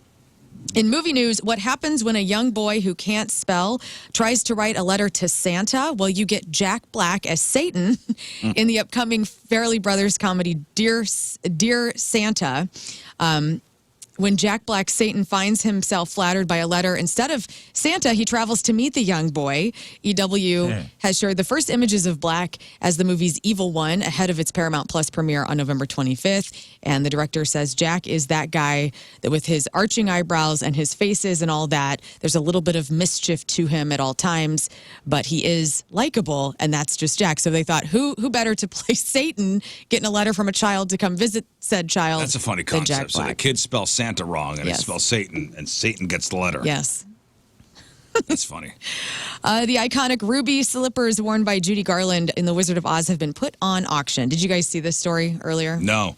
How much I do saw you that they think? were up, but I had no idea the price. Well, they were missing for a while, right? They were. Somebody They stole them. Somebody had stole them, and then they were in D.C. at one of the museums out there, and now they are on the auction block. How much do you think the current bid is sitting at right now? I mean, this is the prop of the movie. I told you I knew a guy who was in this family. We were visiting. I think we were touring up in Michigan or somewhere. I forget where we were, but we stayed at these people's house, and the dude goes, "Hey, you want to see something cool?" I said, "Yeah." And he brought out a spear. It was one of the spears from the monkeys. Oh, no. You know the monkey, the flying monkeys. Yeah. And it turns out I think he had 2 of them. And I was like, "Whoa!" Where'd you get that? How do you get that? I forgot how he did, but he said they were at the time, and this is 10-something years ago. He said at the time they were worth like 20 to 40 grand. So if 20 to 40 grand are fetched for those, and there's probably 20 of those out there. The ruby slippers are probably It's got to be most 2 iconic mil, right? top 5 most iconic artifacts from a movie of all time. So you think like 2 million or 20 million? I'm thinking probably. I'm going to say 1.5 mil. So this is just where they're at with Starting the bidding. bid. Yeah. Starting bid. Rafe, what do you think? I say 2 million starting. 2 million. That's high. Ruby red slippers. Because it's one of those things that you got to get this out. You got to sell this now. Those are in the basement of that place I went to. The Smithsonian. No, the salt mines out in like Wichita. They keep a bunch of like movie stuff down there because it's like perfect temp, like costumes and stuff. Yeah. They were down there. Low humidity stuff to ruin. What I mean is like you got to sell them now because if 1.5. in like 30 years, are people going to think that movie is as cool or as iconic? I mean, it's a or- 100-year-old movie, and we still think it's It's cool. 100 years old. Yeah, but it was like everywhere still in the 80s and 90s when we were being fed this It's stuff. still everywhere, I though. mean, there's a new movie coming I out think based so. on it right now. Yeah, they keep remaking Wicked is parts like of it. the continuation of that story. That's a great point. Great point. All right. You all Did you give a price? I think it'll start at 2 million. you all overshot your wad here. What? So where it stands right now, it could get there. But the next minimum bid is $825,000. Right now, it's at $812,000. That'll go up. I It'll bet go that'll up. be over. That'll be over 1.5 mil by the end. Yes. So somebody's going to be owning those ruby red slippers. And finally, Australian breakdancer Ray Gunn is taking her moves off the table. I know this is devastating for everybody. What? The dancer went viral during the Paris Not Olympics, and she's retiring. Yep. She made the announcement. She said, "I was going to keep competing for sure, but that seems really difficult for me to do now, to approach a battle. Yeah, I mean, I still dance. I still break. But, that's like in my living room with my partner. It's been really upsetting, and I just didn't have any control over how people saw me or who I was. And so she's out. That's R.I.P. it, huh? No more Ray Gun." Ray Gunn is hanging the Adidas shoes up. Yeah. Yeah, this reminds me of like an open mic comedian being like, I've decided to take a break from comedy. And everyone's like, you didn't have to announce it. Nobody really cares. You weren't really doing it anyway. Yeah. So that's your crap on celebrities. All right. Ray Gun, we need you now. Hey, real quick, we The got world needs you. an email about the Soundgarden thing. This gal sent over a picture and said the black sun was the inspiration for the title Black Hole Sun. It's this art installation thing. Oh. That's where Maybe that it all was comes what from. you were talking about. I thought the name was whatever. Celebrities celebrating a birthday on this day. Lord, Royals is 28. Algie Smith, Chris from HBO's Euphoria, also the guy who gets killed in The Hate U Give, spoiler alert, is 30. Adam Devine is 41. Yunjin Kim, that's son on Lost, Karen on Mistresses, she's 51. David Guetta is 57. Mike Henry, 2 first names, that's the original voice of Cleveland. Cleveland Brown. From Family That's Guy. good. Is 59. Do your best, Cleveland. I'm Cleveland. Here, let me try. I'm Cleveland. Nope, can't do it. Whoa. I can't do it. I'm Cleveland. Hey, Peter. Do I have it in me? Hey, Peter. You work on it. It'll be fun. Christopher Knight, Peter Brady from the Brady Bunch is 67. Joni Mitchell is 81. And Johnny Rivers, biggest hits were Secret Agent Man, Poor Side of Town, and Swaying to the Music Slow Dancing, is 82 years old. All right, today's porno birthday, which is being brought to you by Patricia's, where fun and fantasy meet, is Andy Brown. And today's birthday girl has been in 171 fun films, including All You Can Eat 3, Backstage with Sandy and Andy, Eurobabes Gone Wild 2, Filled to the Rim 3, Happy Hour Horse 2, Her Royal Tightness. Oh. Yes, Your Royal Tightness. The NFC, the Nude Fight Club 5, and who could forget a role in 2006's The Pipeline Riders. Andy Brown is 41 years old. That's your porno birthday. Those are your crappy birthdays, and that was your crap on celebrities. Just so you guys know, the name Soundgarden came after a wind channeling pipe sculpture in Seattle called a Soundgarden. That is how the band Soundgarden got their name, okay? Neat. Neat indeed. Neat. And Soundgarden is the band you're listening for today. When you hear a Soundgarden song, you are to open up your Point Mobile app and tap Learn's face, and you have a chance to win $1,000 and a chance to co-host this morning show. But make sure you're listening closely for that Soundgarden song, that all right? Soundgarden song. Very closely. The Rizzuto Show.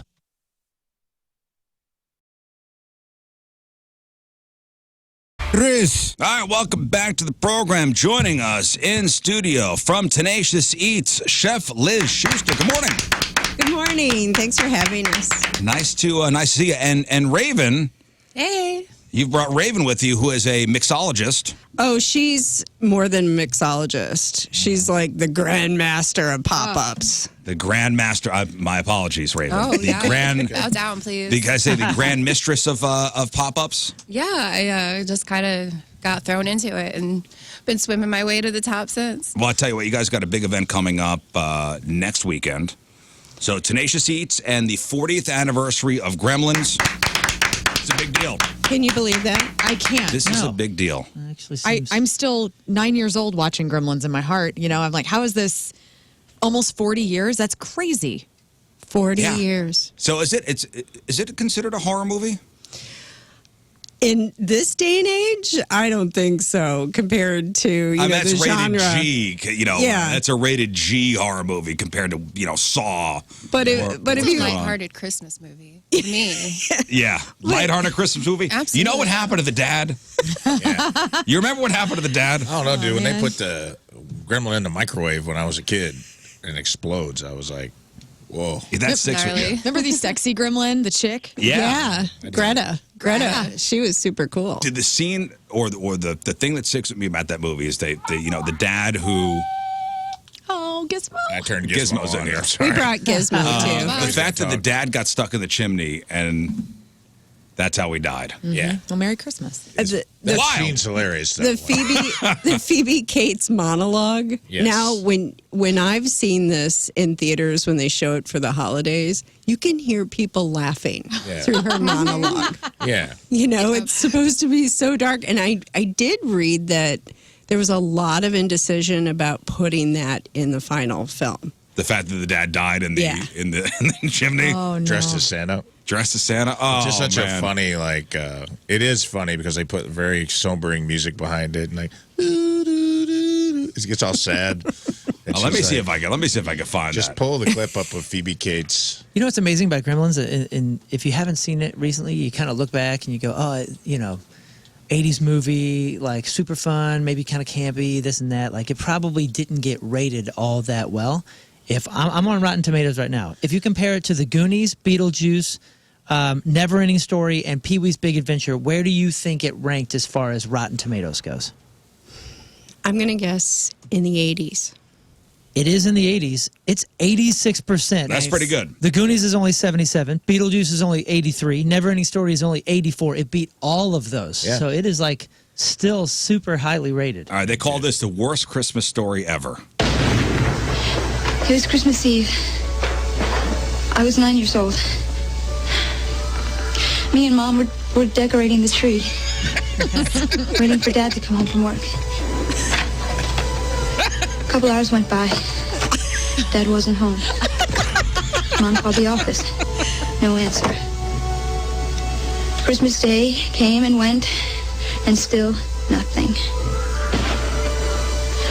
So the police began a search. 4 or 5 days went by. Neither one of us could eat or sleep. Everything was falling apart. It was snowing outside. The house was freezing, so I went to try to light up the fire. Oh, And that's when I noticed the smell. Oh, no. That's when she noticed the smell. Smells like Dad. Daddy? Firemen came, broke through the chimney top, and me and Mom were expecting them to pull out a dead cat or a bird. Nope. And instead, they pulled out my father. Oh, God. He was dressed in a Santa Claus suit. He'd been climbing down the chimney on Christmas Eve, his arms loaded with presents. He was going to surprise us. Surprise. He slipped and broke his neck. Died instantly.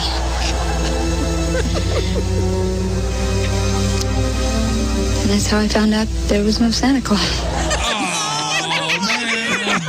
Goodness. Dad's dead.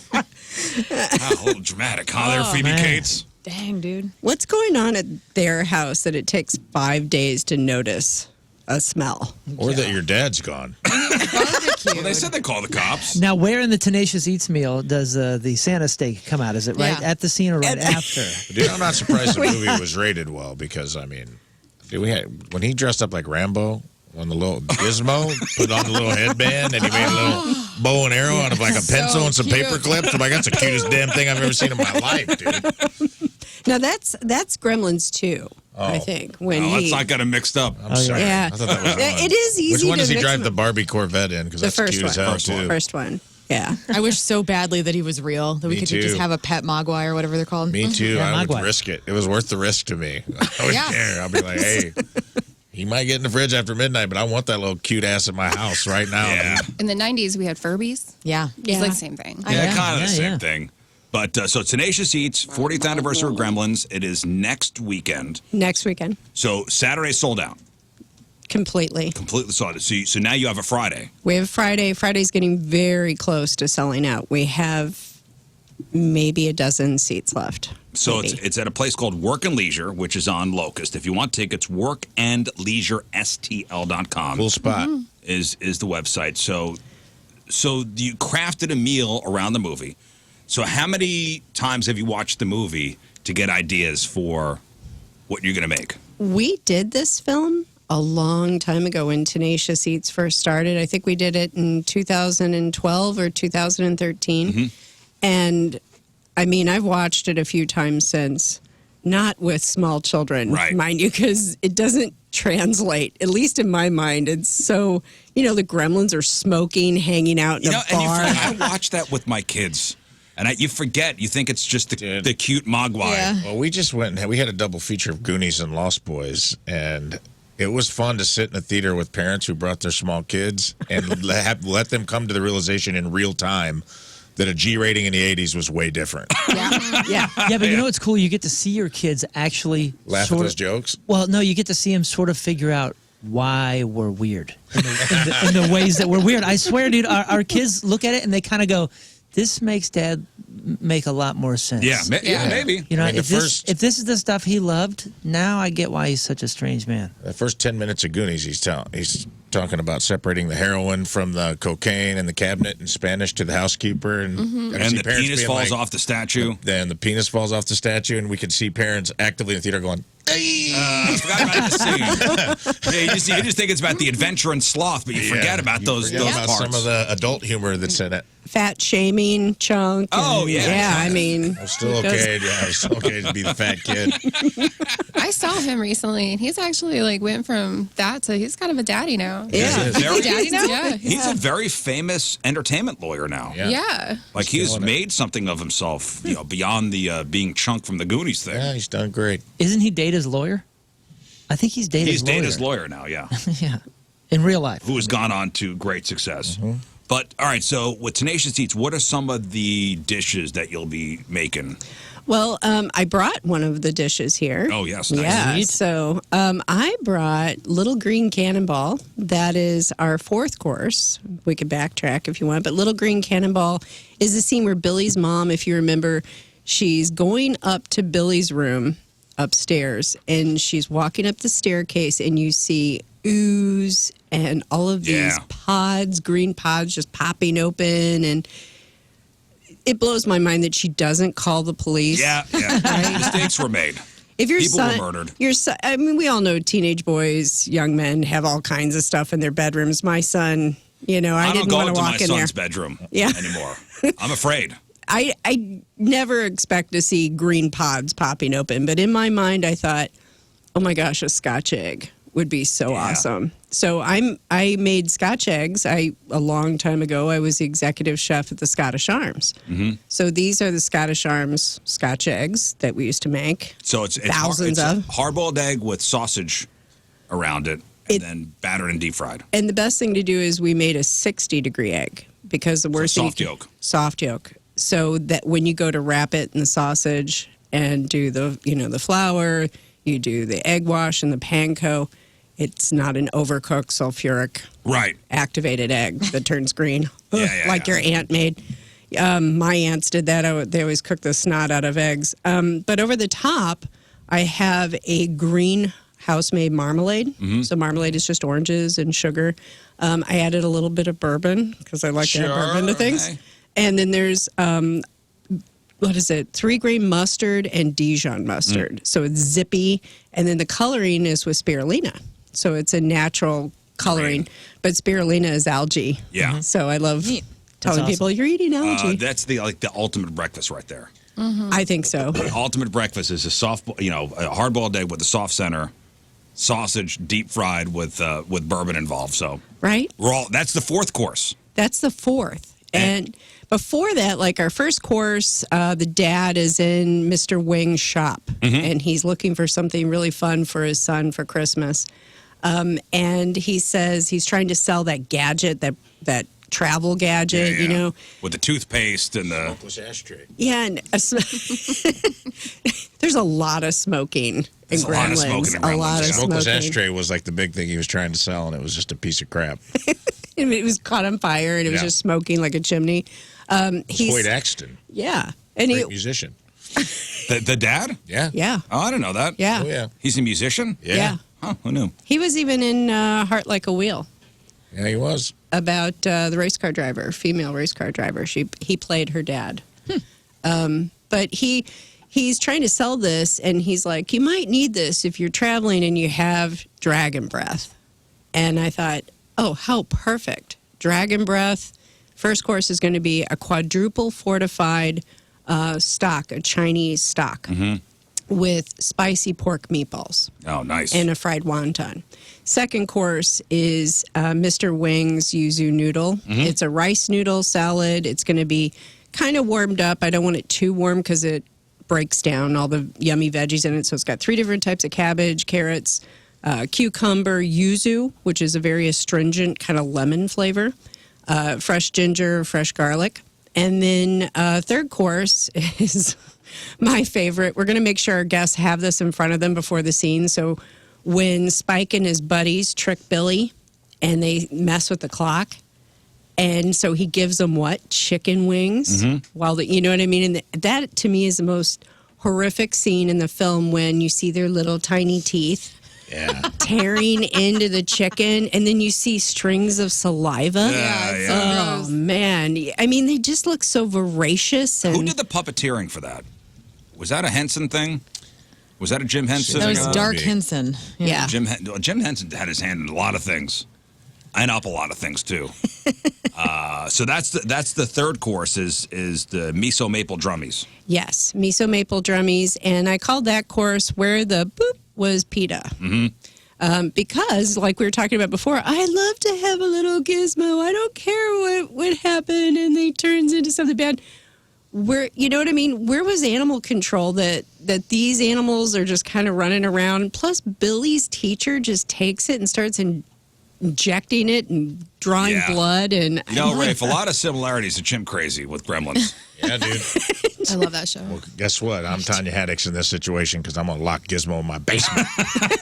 Have you seen Chim Crazy? Did you guys watch Chim Yes. Crazy? I'm a couple episodes in. We had Tanya Haddix in studio. I heard last her week. when you had her on. Wild. Fascinating. Wild. Rafe, I think, and Tanya are dating now. Are you? Not quite, but He's breastfeeding the Mogwais. He put a gorilla suit on and she went nuts. I did interview in a gorilla suit on my separate podcast that's a little more loose in the cage than this show.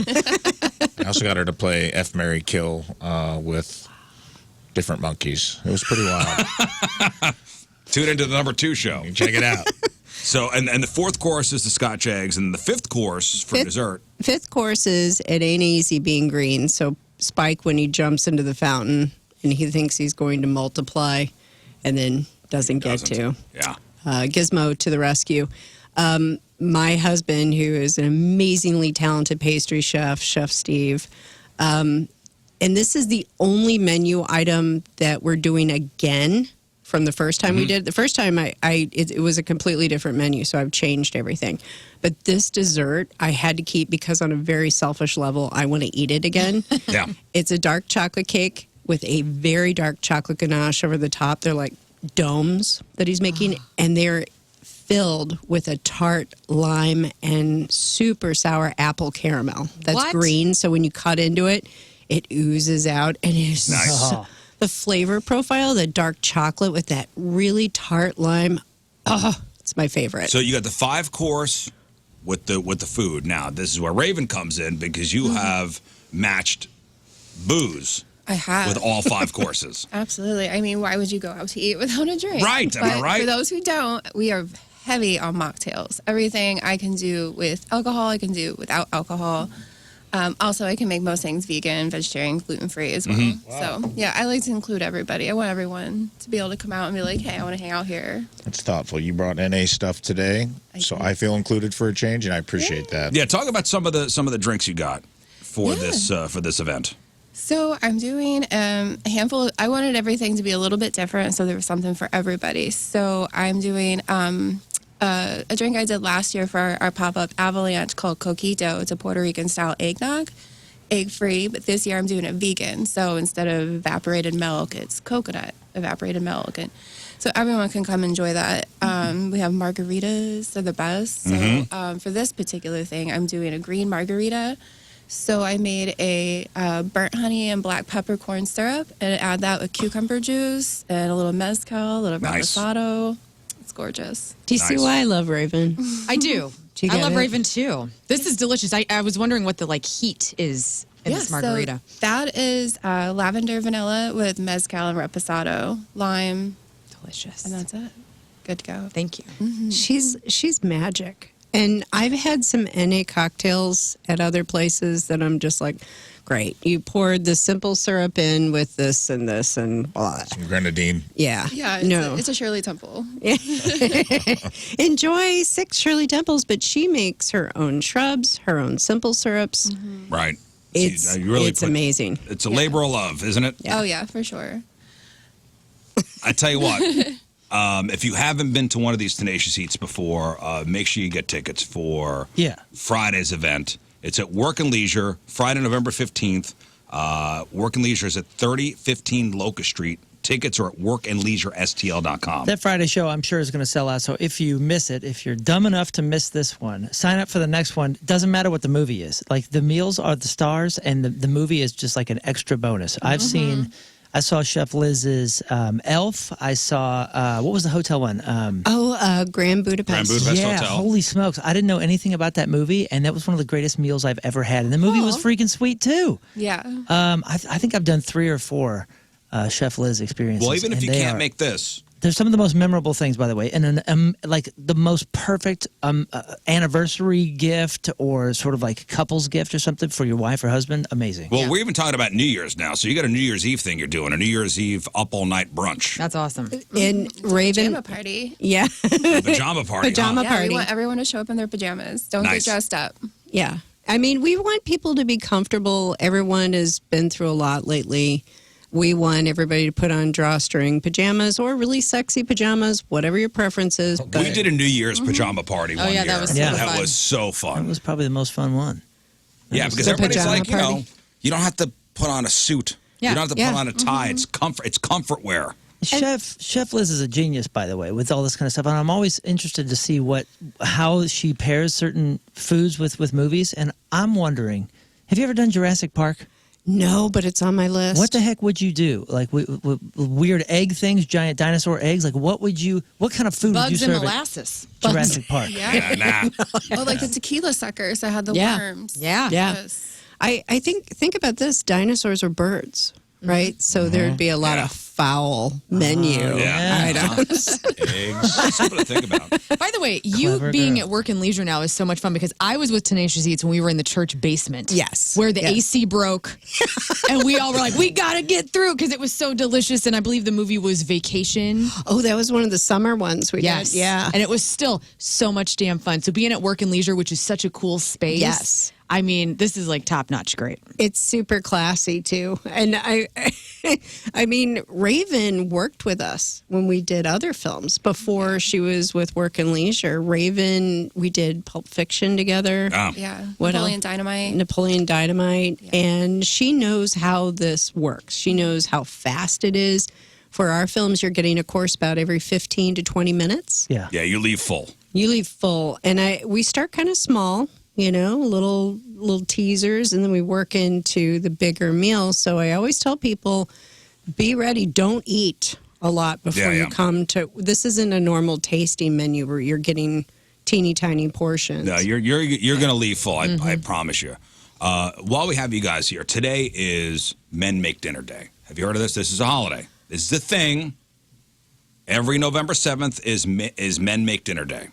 So there are a lot of guys out there saying, listen, I don't cook. I want to participate. What's an easy thing they could do?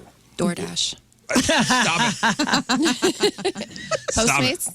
Postmates. Without getting a can opener out to open up a can or whatever and heat that up, for the family. What's a simple, quick thing they could do? Maybe on the way home, stop by Schnucks, grab a couple ingredients. My go-to, in fact, it's a family favorite with us. We've given this recipe to our kids. My husband is from Southern California. So he's the king of making enchiladas anyway, rolling them and the whole thing. But we call it enchilada lasagna. And all you need is a rotisserie chicken, some corn tortillas, green enchilada sauce. I'm sorry, it's a can. Yeah, sure. Red enchilada sauce, a can, some black olives, and some really good cheese. Like if you like queso fresco, cojito, grab some cilantro and green onions. And all you do is just pull the chicken off the rotisserie, layer it up, like do a green layer, red layer, and you throw it in the oven for a half hour, and voila, everybody. And it looks fancy. It looks I've been fancy. slaving over this all day. Look, men make dinner too. Oh, and I think everybody likes to pull the meat off a bird, Sure. right? That's a very masculine thing to do, to tear. Ripping and a tearing. Yeah, ripping and a tearing. Ripping and a tearing. And it smells so good. Your whole house will smell amazing. I think that's a really good one. All right, so there you Yeah. go, fellas. And Yeah. they got rotisserie chickens everywhere. Oh, And who buy some doesn't? corn tortillas, some cheese, a couple cans of enchilada sauce. You're good to go. That's a great. That's a wonderful recommendation. Also, I want to ask you about this. So Ruma's Deli, and where's that? Is that on? It's in Lemay. Maybe not Lemay, but There's a couple, I think, Melville right? area. So their Gerber sandwich was just named the best sandwich in all of Missouri. Yeah. I read that article. Yeah. All of Missouri. Rafe had it yesterday. Rafe went down there. I did. It's a good sandwich. It's a good sandwich. I stand by my argument that it's flatbread. It's an open face. It's melted cheese and ham. It feels like, I'm not trying to disparage, it was great. I recommend it. The mostaccioli was good. Feels like glorified garlic bread to me. I'm just saying, I enjoyed it. I don't know if I could place it as the best As sandwich the best sandwich in all of Missouri. in all St. Louis, let alone all of Missouri. But maybe I'm wrong about that. I'm not. Everyone patron Ruma's. It's a great place. I just feel like it's a different. I feel like it's its own thing. I don't know. Maybe I'm wrong. Who determined the winner? Like, how does It was a bunch of food writers. Gotcha. I mean, in culinary school, we had many debates about what constitutes a sandwich. Is it just, like a platform, something to transport all the yumminess? There has to be a layer of something, like a seal, like an aioli, or a sauce of some kind, protein of some kind, or veggies, but there was always this argument, like, are pizzas sandwiches? Right. Yeah, because bread's involved. Because bread's involved. Is it, compressing it with that other layer of, carbohydrate? Is that a sandwich? Is a pizza just a sandwich? I mean, No, pizza's pizza. yeah, that's what I. Pizza's pizza. This felt more like a flatbread pizza. than it did a sandwich to me. I want to ask you guys, Raven and Chef Liz, greatest sandwiches in the St. Louis area. If you were to pick one sandwich To rule them to all. rule them all. Personal choice. Go ahead. You go first. Nobody's feelings are going to be hurt. I would say the classic banh mi at the banh mi shop. Okay. Oh man. You with the liver pate on it? Oh yeah. Okay. Oh man. That's Were you a gonna- good one. Shoot. Yeah, that is good. It's so good. I would say Joya's. Okay. Just the hot salami. Hot Just the hot straight, salami. Straight hot Agreed. salami. I mean, I like the peppers and the oil and the vinegar on it, but their salami is genius. Yeah. It's, Agreed. Yeah, it's got substance. It's toasted, so you've got multiple textures. I mean, I think that's the greatest Yeah. sandwich. Okay. I kind of Yeah. want to change my answer now. So that to Joya's, you can't. You're locked in. From a Okay, chef's I'm locked lips in. I'll- to the I'll Lord's stand by ears. it. Everybody enjoys is celebrating right I feel now. Throwing vindicated. salami in the air. You don't know how vindicated I feel right now that a professional chef just said that on our show. All right, listen, make sure you get your tickets. Tenacious Eats, next Friday, November 15th. It's the 40th anniversary of Gremlins. Tickets, workandleisurestl.com. If you can't make that, you got the pajama party on New Year's Eve coming up. The New Year's Eve up all night brunch, which you can see the menu also on your Facebook page. And I mean, it's going to be multiple food stations, not some random buffet. right. Oh no! And we're going to have cool past apps all night. You're And going the to place get is going to be decked out. yeah. Yeah. Be a It's cool restaurant. Yeah. Well, Random it's at buffet. the end of our avalanche pop-up, so it's going to be a mountainscape. Oh, nice. Yeah. Think about it. I'm just random saying. buffet. That's never the going to random leave my buffet brain. restaurant? Yeah, if I You drove don't know what past you're the gonna place get. that just said random buffet, I'm like, All right. Pique my interest. okay, what's this all about? We also we're in the process. We're working on 2 other big projects for 25. Huge. Not Project 25, but projects. Projects for 2025. We are doing should I give it away? Should I Yeah, say? might as well. I mean, we're Okay. close. We're close. In February, we are doing a special show called, right now we're calling it Reception. And it's every horrible wedding you've ever been to in one night. We have the whole bridal party will be played by actors who will interact with you just like you're going to a normal wedding. And it's going to be a fun St. Louis wedding where everybody's different. You know what I mean? And that's where the comedy ensues. I went to. Have you heard of Tony and Tina's wedding? That's what it. Yeah. I've been to that Inspired before, by. out in New York. This is going to So be great. the St. Louis version. So great. So does Yes. that mean It's ratchet. there's an obligatory giant tub of mustacholi somewhere involved in And this? course there is. overdressed, potatoes. Salad. overdressed salad. And you do know that if you eat muscatoli, toasted ravs, and you do the duck dance, you are legally married in the state of Yes. Missouri. Yeah. I know. Right? Yes. You know That's all that. it takes. Oh, That's all it so takes. when is that coming up? That That- is it's interactive. It's wonderful. It's February. We'll have a DJ just like at a normal wedding. You're going to eat 3 courses, but it's going to be my version of these dishes. Nice. So I'm not going to do the crummy version of muscatoli, mastacchioli. We have all kinds of things are going to go awry. There may or may not be an incident with a wedding cake. Oh, Drunk gowns, you know? Yeah, drunk aunt Nice. who may or may not do a cartwheel wearing her special A couple guys Spanx. from Afton going to get in a fight over their football teams? Yeah. All right. yeah. All right. And ready. so those tickets are going to go up for sale December. In December. In December. Oh, we'll plug the hell out of that. That's great. And then in March, we are celebrating the 20th anniversary of one of my favorite sitcoms, The Office. oh. And we are celebrating it we're going to have all of our fans vote on what their favorite episode is. And we'll show that episode at the event along with 10 rounds of trivia, office trivia. We're going to have a Dwight Schrute lookalike contest. The prize is a basket of beets. Nice. Cute. And we're going to have sumo suit wrestling. We're going to have Michael's random vending machine gifts.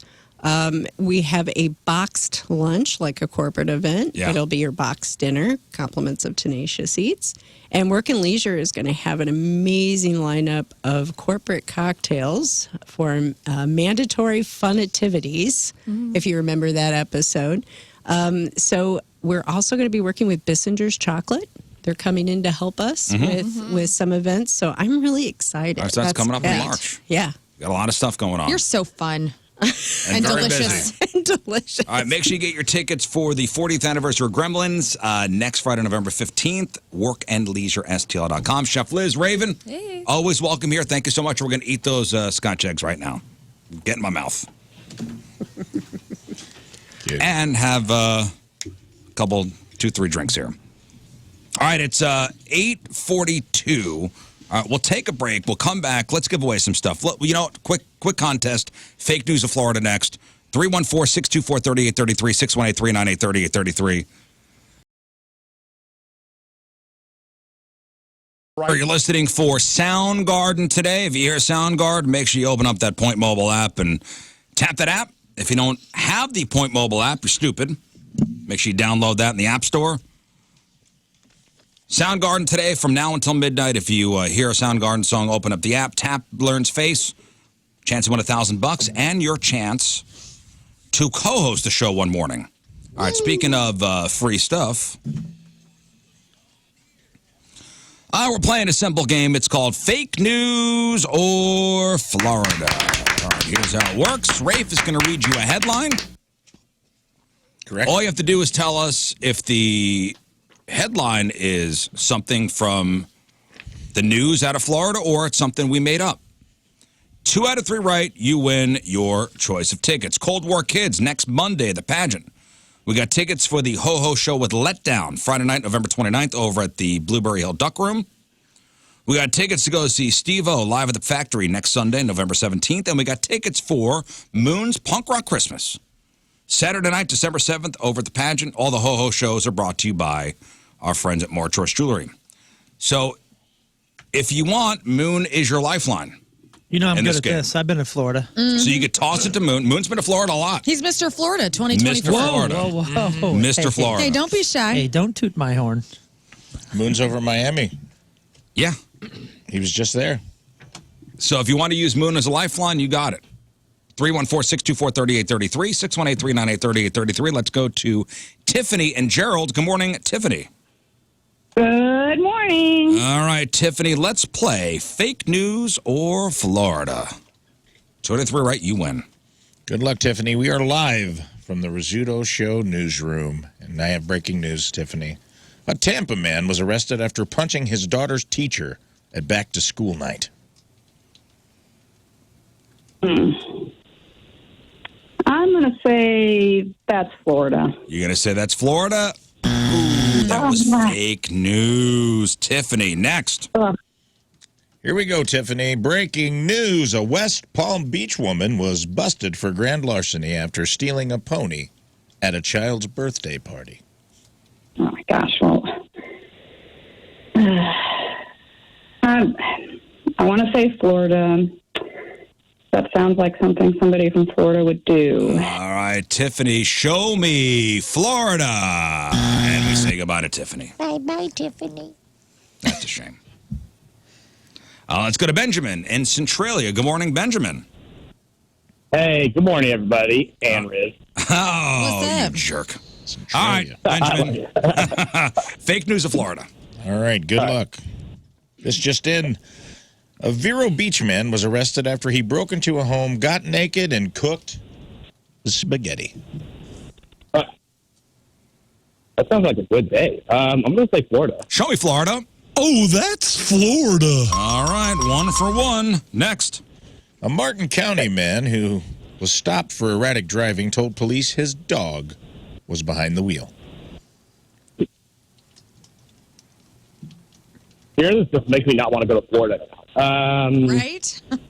And I'm going in January. I'm going to say, I'm going to go with my gut and say that's fake. He's saying fake news. Oh, that's Florida. Nope, that was Florida. No. All right. Florida all day. Benjamin comes down to this. Remember, you have Moon. as a Okay. lifeline if you need them. Here we go. A Safety Harbor man was arrested for burglary after breaking into a home, cooking breakfast, and telling the homeowner, go back to sleep. Well, I mean, he wanted to cook breakfast. Moon, I'm going to need your help with this, buddy. Moon. Okay, please repeat the Ray, A headline. Safety Harbor man was arrested for burglary after breaking into a home, cooking breakfast, and telling the homeowner to go back to sleep. Show me Florida. Show me Florida. Oh, that's Florida. Winner, baby. All right, hang Yeah, on. I will take the 2SG tickets, please. You're going to be very disappointed. God, I hope the spaghetti guy and the breakfast guy were the same guy. Could be. Steven, hello. Oh, good morning. All right, Steven, let's play fake news or Florida. Stephen, breaking. A Dade County prosecutor got a DUI 3 hours after winning a DUI conviction against a suspect.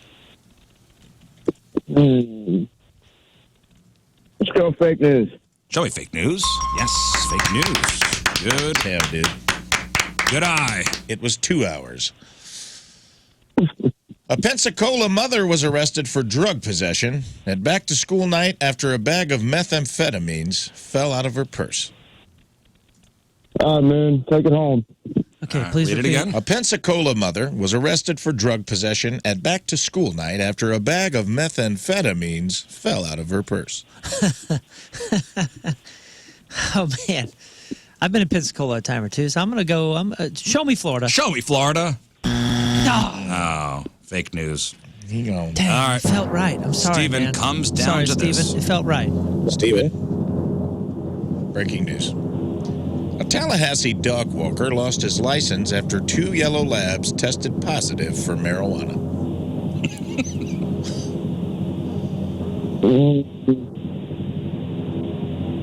Let's go.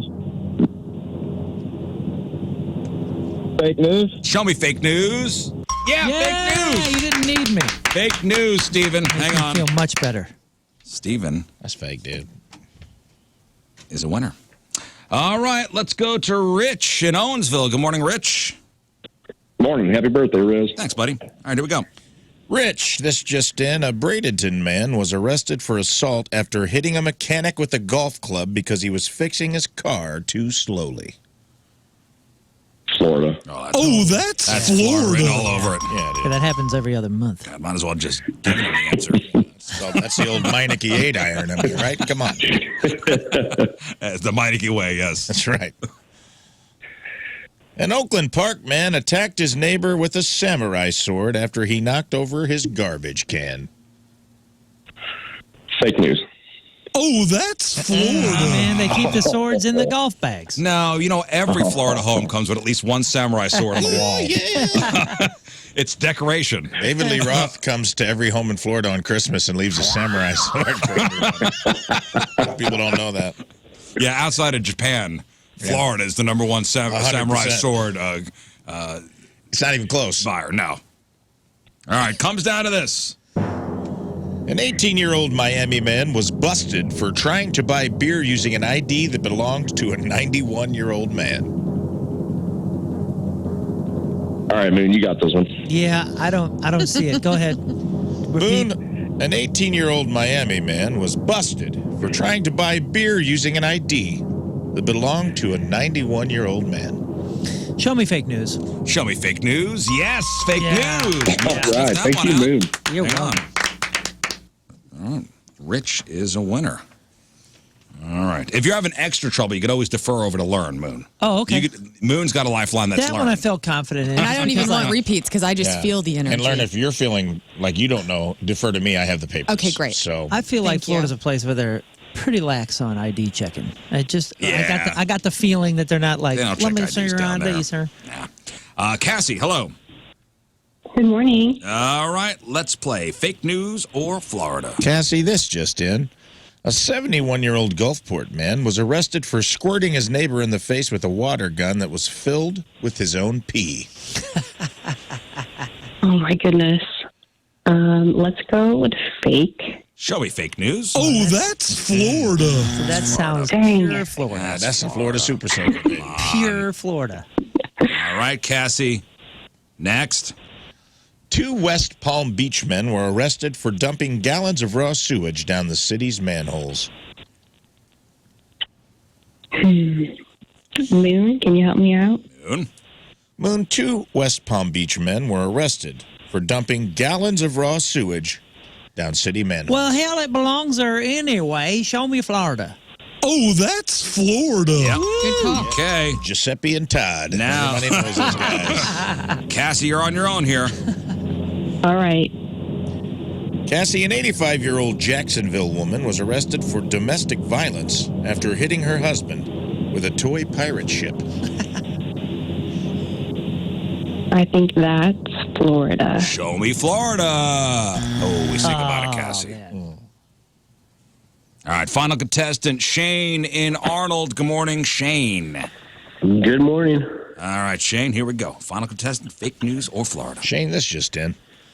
A Sarasota woman was arrested for abusing 911 after she called 5 times to report that her pizza was late. Florida. Fake news. Fake news. Come on, next. Floridian would have called 10 times at least. Yeah, and it probably wouldn't have made the news because it happens all the time. A Tampa man was arrested for public intoxication and reckless endangerment after riding naked on his horse inside a shopping mall. I'm going to go with Florida again. Show me Florida. And we say goodbye to Shane. Just like that. Shane's in, Shane's out. Just like that, we say goodbye to Shane. You don't Bye, ride, Shane. You don't ride naked. No. Chafing. Chafing. Well, listen, 3 winners, not bad. All right. We'll take a break. We'll come back. Moon will read some of your emails. Good relationship with spiders. And I read a headline like this. Giant spiders the size of human hand are breeding faster than ever. No!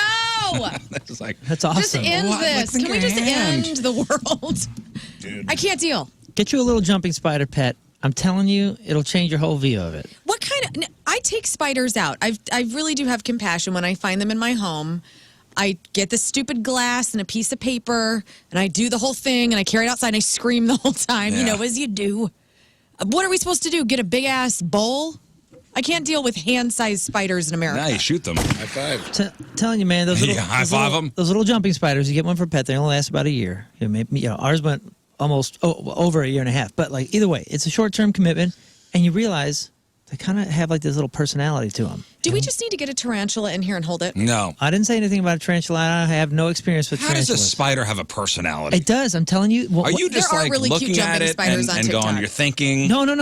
You can kind of That tame it. spider was sassy. You can. I'm serious. You can kind of tame it, and you watch these videos on like how to kind of tame them, and they get pretty chill with you, and like you can put them in your hand, and they'll hang out in your They are hand and do cute. certain things. You put them back. Once you associate any sort of flash of a personality to it, it changes your whole view, and you just try to like stay out of the way, man. Well, let me tell you about these spiders here. Except for brown recluse, they can burn in hell. Yep. They're called the fen raft spider. The fen raft spider. Be looking this now, a decade ago, these spiders were found to be in terminal decline. Mm-hmm. Which, good riddance. Oh, I do not like this. So the Chester Zoo over in England, Cheshire, England, has revealed that there are now more than 10,000 breeding females across the country, an all-time high for the spider in the UK at least. What's it called? The fen raft. How do you spell that? It's F-E-N. Oh, it's 2 words. I Two see. words. R-A-F-T. Now, these spiders are semi-aquatic, and they run across the surface of the water. Oh yeah. No. Do we have these here? No, 'Cause I don't I've know, seen but these I in don't the like. rivers and stuff. I watched videos of these things running across the surface of a water, of a body of water, and I said, nope. They are, yeah. They look like wolf spiders on the water. So I get all creepy see- crawled out, dude. I can't deal talking. We have to have these, or we have something very similar Blah. to these. Because I've seen you see these all the time at the lakes and stuff when you're fishing. They have hairy legs. They're the size of a hand. They're the size of a human okay, hand. Never mind. Yeah, you see the ones I'm talking about are about the size of a quarter. Oh, no. These ones are the size of a human hand. I don't like when they smokes. scrunch up too. They look like a little octopus. Dude, if I was swimming and I saw a hand Come up and running get you. at me, I would freak So out. their I'd be legs are underwater covered forever. in tiny hairs that detect the slightest of vibrations on the water surface, which they can then run across to capture their prey. Their diet includes other spiders, dragonfly larvae, And people pond skaters, fish, tadpoles, and people. No. Fish. Babies. Yeah, these things eat fish. That's what? cool. That's so I don't cool. like animals that can be on land and water. Okay. I don't like amphibious creatures. I got to see a video. I got to see a video of one of these eating a fish. Like minnows. Oh, okay. I mean, not like a smallmouth. It's not like a I can bass. see it Yeah. just taking down a bluegill. I'll I wrestle got a surprised bluegill. that fish looks to be being eaten by a spider. That's me, dude. That's what I wild. look like. Wow, so cool. Yeah, Yeah, when the spider consumes me eventually, that's what I'm going to look like. Damn it, I knew it was going to end this way. I had my first. Are you the one that has the thing where you fall asleep and you think insects are on you? Yeah, my hypnagogic hallucinations. Had it. Whoa. I Tell think me more. I just happened the other day. I fell asleep on the couch and I felt something crawling on my arm and I woke up. I'd just fallen asleep. Did you see something? And I saw a little spider with the body was red. And there's no way you could have seen color like that? Like, it was the lighting? Well, I just I saw it, I could see it going down my arm and then I went to wipe it off and it was just gone. Yeah. It just disappeared when We're I just moved my morphing hand. into the same human being, dude. There was a spider on me. You ever watch videos of, I guess they got these filters you could put on, and the camera, it looks like a bug is crawling across your face. Oh, yeah. And people are hitting each other in the face. Right. Those are hilarious. Those are the best. All right, let's get to some emails. RizShow1057thepoint.com. Emails are brought to you by Kloss Furniture. Lowest prices guaranteed. We have something for everybody. Okay, we're going to talk about the Pick'em Challenge for a second. Okay. This guy emails every day, so I'm going to read one of his emails. Hey, fellas, and learn. Why is there a tiebreaker at all in the Pick'em Challenge? If the sports guys can't outright beat the morning show on the alternative rock station, that should be a loss. You have someone on your team that has said many times that she doesn't even like sports. She's right here. I think it's a little pathetic that they don't count ties as a loss. Just my opinion from Loyal Weirdo Joe. P.S. Learn, Rafe, and King Scott have not made their picks for the Thursday night game yet. Get on it. Narc. Leave You us didn't make your alone, picks yet? Joe. First of all, he's got a point, yes. He's helping us out. In the, he's on our side. I appreciate you. I know, but I don't like men telling me what to do. By the way, we had another email say that he was going to sacrifice a goat. This was a couple weeks ago, so we could do something. And then he goes, 2 wins in a row. You must have found a goat guy. Yeah. Yeah, we have a goat guy. Don't touch any goats. That's why, by the way, my Waze voice is a male voice. Because I don't want no lady telling me. Yeah, you know what I'm talking about. We the same, dude. How dare I don't want you? no lady telling me what to do, even if it is Waze. Turn left. My business, Nah, business. I know a better way. Turn left. No, I ain't listening to no woman. Tell me what to do. I feel Yeah, okay, so tonight, it's the Ravens. It's the Bengals. And Dude. are we all in on one? Is this the Thursday night Bengals boogie? The Bengal Boogie? Trifecta? Do we go? Is this? Let me look at the line. It's big. It could the be the Ravens Bengal- are playing out of their mind It could be the Bengal Boogie. I brought this up, though, and he was like, no, Ravens all the way. Oh, well. Yeah, that's what everyone Sometimes will you gotta pick. say Bengal boogie to him and he'll change what he thinks. No, You but, think so, though? no, but here's the thing. We're taking these chances on Thursday nights. And they're paying off. Like They if could- I had they a just lot bite us of, in the if I ass had a lot one of day. money on the game, I would most likely put it on the Ravens. But we are A winning throwing team. Is Hail the Mary. Riz Show doing the icky shuffle tonight? We are throwing Hail Marys. Remember, 'cause the we need Ravens to. were so expected to be just the best team ever. I mean, and they're most good, points per game. Hey, But the line is 6. So It's a Hey, you're a conference game? Leo. the what does line mean? I don't even know. the Bengals. Okay, so at the start of the game, according to Vegas, the Bengals will start with 6 points. That's the best way to put it. So instead of being 0-0 at the start of the game, the Bengals start with 6 points. That's the best way of looking at it. But not for our Pick'em Challenge. For our Pick'em Challenge, meaning I'm just they're- telling you meaning the they're thing. favoring the Bengals. No.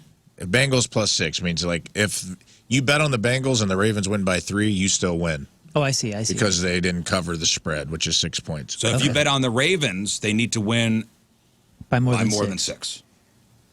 So if you want to look at it, the start of the game, the Bengals start with 6 points. Yeah, and if I remember right from randomly seeing numbers with pluses and minuses, a +6 is pretty significant. It's not. No, I mean it's a touchdown. So it's Yeah, not. but I mean, I'm usually seeing like a +3.5 and plus. Well, or- it's usually they're close. I don't know. I'm interested at the end of the game what the I score think is we going to may be. do- So what is that going to be? What I'm saying is think, these these Guys. are both good teams. It shouldn't be a +6. Guys. That's wild. Let's go Bengals. Bengal Boogie. Let it ride. Are we the, We're 2-0. Are we the Bengal boys? If we're Yes. the Cheddar Bay Bengal boys, Are you doing it? I just switched. I'm Cheddar not- Bay Bengal boys. You just did it. You switched. I'm going Bengals. You told me to switch. I just. Well, We're having a conversation. We're having a How conversation. many You times jumped the gun. Does Bengal Boogie need to be said? I think we're the Bengal boys. It can't be said You're enough. definitely the Bengal Boogie boys. You've got a name for it. Of course, Cheddar we're Bengal switching. boys. Here we go. I'm making the switch. I am. Somebody tell King Scott. Oh no. I will. Somebody tell King Scott and to make sure he actually does it. He said Okay. he will. Yeah, he didn't last time, right? Or no, it was Learn. Learned it. Yeah, Sorry but about that. I'm the Didn't mean to bring worst. that up. And I Scott, mean, you need to remind here's the downside. They He still lose, we're down 5. But you know what? They win, we're up 5. And the party continues. I don't know if this is a good strategy or not. I think this is probably a bad idea. I'm drunk on the last 2 weeks. I did have Ravens. I had the Ravens as well. But I'm making the switch right now. We are the Bengal boys. The Bengal boys are coming. The Bengal boys are coming. Joe Burrow, please, Joe Burrow. Next email. Oh, I forgot what we were doing. Okay. Food news. Hello, all. I was listening to Wednesday's podcast, and Learn was talking about like when businesses use Venmo for payment because it seemed shady. Hey, I saw a bunch of emails like Okay. on your side, like, hey. Okay. Yeah. All right. Cool. So check this. I don't see the emails. A few months back, we went to a pizza place. I took the name out. When we got to the cashier, he gave me the total and asked, "Hey, do you want 25% off?" Yeah. And I looked at them skeptical and said, okay. And he said, "If you want, just pay through my Cash App instead, and I'll give you 25% off." This is what I'm talking about, dude. I said, "No." Swiped my card, paid the full amount, and left because it was such a weird interaction. Well, I mean, that's shady. That's what I'm talking about. That is shady. Needless to say, the particular location closed a month later. Sent from me, I believe in my heart not me. that there are some businesses out there, and I'm not talking about Joe Schmo at the craft fair. Yes, use your Venmo all the way, Ma. I'm talking about established brick and mortar buildings having the traditional card reader for a credit card payment, cash drawer, and then, hey, discount if you send me Well, this Venmo. guy, obviously, if a employee is like putting his hand up to the side of his mouth, hey, if you Venmo me. That's what I mean. Like, you don't know. How do you know Joe Schmo is not just putting in there, like, Trixie's Nail Salon You know at what? gmail.com or whatever? And that's it's the name of the business, but it's actually their personal Venmo. What do you care? Most of them. I don't know why I care. To be honest with you, I just don't want my money going to fraud. Yeah, I know what you're saying. But I mean, they could be doing that anyway. They could. This sounded shady. Oh, this one. This yes, one, the This one in email. particular. Hey, bro, you want 25% off, bro? that's weird. Yeah, the hand up to the face secrets is very weird. Psst. What's your Cash App handle? $ always high Brian. By with the a way, Y. Cash App, this is also another judgment for me and my transactions, I guess. Very Hoosierific, right? Out of Yeah. all of That is the most Hoosier of them all. Cash Okay. App? The Cash App is Hoosier? What are you I don't saying? like I think dollar so. signs in You're saying that's the Android of the. Yeah, dude. I'll roll with you on this Okay. one. I think Cash App is the. I feel like I'm buying meth no matter what it is. Yeah, Cash App does it. Cash App feels like the knockoff Tommy Hilfiger. What do we think of Zelle? I've paid a couple. Tommy Hilfiger. But Zell's with the banks, right? They got the deal with Zelle, the I think, banks. is Bank of America. Yeah, Oh, Zelly's. cool. Bank No, I of think it's. America. That's very I Those think, all it's, the I think banks. it's all of them. Yeah. No, it is one of them because it's in. No, because I use it and I don't have Bank of America. I know, but if you have a specific bank, it's automatically on your phone. Like you can go through it. I can't remember which bank, but you're right. Oh, I've never done it on my phone. I've only done from like a business account. There's a specific one that if you have an know if I have account, you automatically have a Zelly account. I don't know if I have the didn't know Cash that. App. Is it Maybe Zelly too or classy. Zell? I've Yeah, been I saying hope Zell. you don't. I'm going to think less of you if you actually do. Oh, no, I have it. Oh, God. Oh no! Oh, no. Oh. Oh, do I have money in here? Wait, what is this? This is Cash App? Yeah. I feel like Cash App is purely for under the table scrap metal payments. Yeah, for real. I thought I had. Oh, you know why? Because Cash has like the Bitcoin thing, and Venmo doesn't or didn't. Yeah. Right? Is that the thing? Why would I have this? Yeah, what's up with that? I have $5 in Oh, Cash mine's App. not even set up. It is weird. The only reason I had Cash App is because I went to pay somebody. I think it was a painter, and she was like, "Yeah, I don't take Venmo, but I have Cash App." And I was like, "Really? whoa. You passed up Venmo It to went get to the Cash same App. to get the evil brother?" Like, I mean, not the Yeah, I Cash wonder App what is the evil. thinking there is. Don't know, but that's the only reason I had Listen, Cash people App. have their allegiances. Next. Dear Riz Show, we're taking our honeymoon in Sedona, Arizona. Neither of us have been. We'll be there for a week. Will you well-traveled folks suggest any must-see places in the area? We have a rental car, so distance isn't a problem. Thanks. Love you all. Sedona, never been. Sedona is awesome. Home of the vortices. Yeah, there's a bunch of... If you want to do that, fine. Isn't that church out there that's built into the mountain? Yeah, there's a lot of cool. really cool trails. That All Trails app and all the other apps that have those will show you like the difficulty. Like just go at your pace. But man, there are some beautiful, beautiful places around there. And it's kind of one of those towns where like they have like a main strip with all the restaurants and the sticker shops and all that kind of crap. It's a really cool town. You're also kind of in, middle Arizona. If you want to take a road trip, dude, go over to Flagstaff.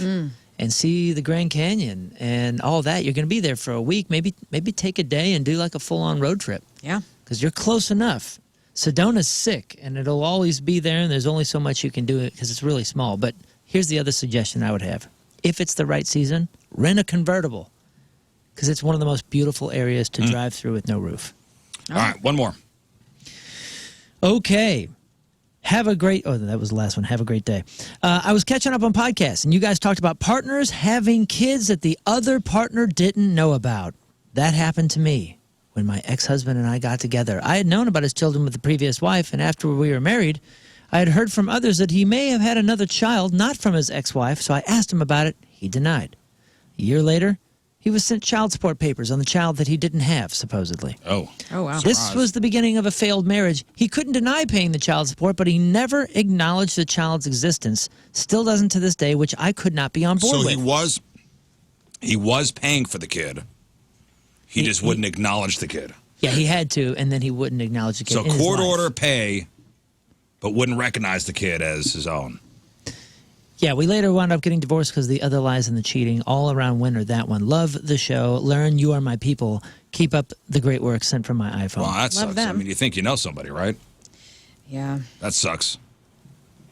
Well, Sorry to hear that. Yeah. How long they were married for? Seemed like a long time. Oof. And didn't hear about it. Like, heard the rumors. Like, what if somebody was like, hey, Lauren. Yeah. Timmy's got twins. Oh, no. Timmy's got twins? Timmy's got twins over in Nebraska. Oh, bummer. Yeah, I'm just saying. Different state. I'm going to be the best stepmom Different of all state. time. They don't count. Oh. Different area codes for different area- hosts? yeah. That still exists? Maybe this. I thought that was early 2000s. Maybe that's what this guy said. He's like, that kid's up in Different Michigan. state. Ain't Don't mine. matter. Watched sports with passionate, with a passionate rival fan, okay? So let's say you are, for tonight, it's the Ravens and Bengals. If you're a Ravens fan and you got a Bengals fan with you watching the game, you may have heard them say, I will drink your tears. And they don't mean that literally, of course, but that would be a little weird, though. But now it can actually happen, guys. Mm-hmm. Fireball Whiskey, the drink of Lorne Elwell, Yep. is doing something called Cryerball, I know. which embraces competitive spirit by blending Fireball with the actual human tears of losers. It's so gross. Ugh, gross. I go back to John Waters' Crybaby whenever Crybaby Walker gets thrown into jail and his hot little biscuit blonde girlfriend is crying at home and she's collecting her tears in a jar that says tears and then she drinks the jar of tears, Yeah. the salty bodily fluid. So the Fireball Whiskey people are going to 6 big rivalry games this month. 3 college football games and 3 NFL games. And they'll have people stationed at the exits where they'll be asking losing fans to donate their tears. Every drop will be captured and stored in sealed, sterile jars and then safely transported to a secure facility for storing and distillation. Ugh. They suggest that it might taste saltier. Ugh. I don't like this. How could your gross tears be put in a quote-unquote sterile jar? Right. As soon as your tears hit the sterile jar, it's unsterile. Exactly. Hey, if booze is in there, it's going to kill the bad stuff and leave the good stuff, right? The process is going to... shut up. Shut up. I'm scared. Shut up. You frightened me. Frightened myself, too. I'm scared, Dad. Anyway, they said the process will take months, and the bottles of Cryer Ball will be made available in time for next year for the 2025-26 season. I do not want any of this. I just would like to make a public service announcement because so many of our listeners bring Fireball to any place that I am. Yes. And it's you don't have to do that. I do not want this. So thanks. It's Don't waste your vague. money. They're being vague on how the rollout's going to happen next year, but it's coming. From the makers of Fireball, Cryer Ball. Gross. Gross. I want no part of this either. Yeah. When Fryer Ball comes around, I'm in.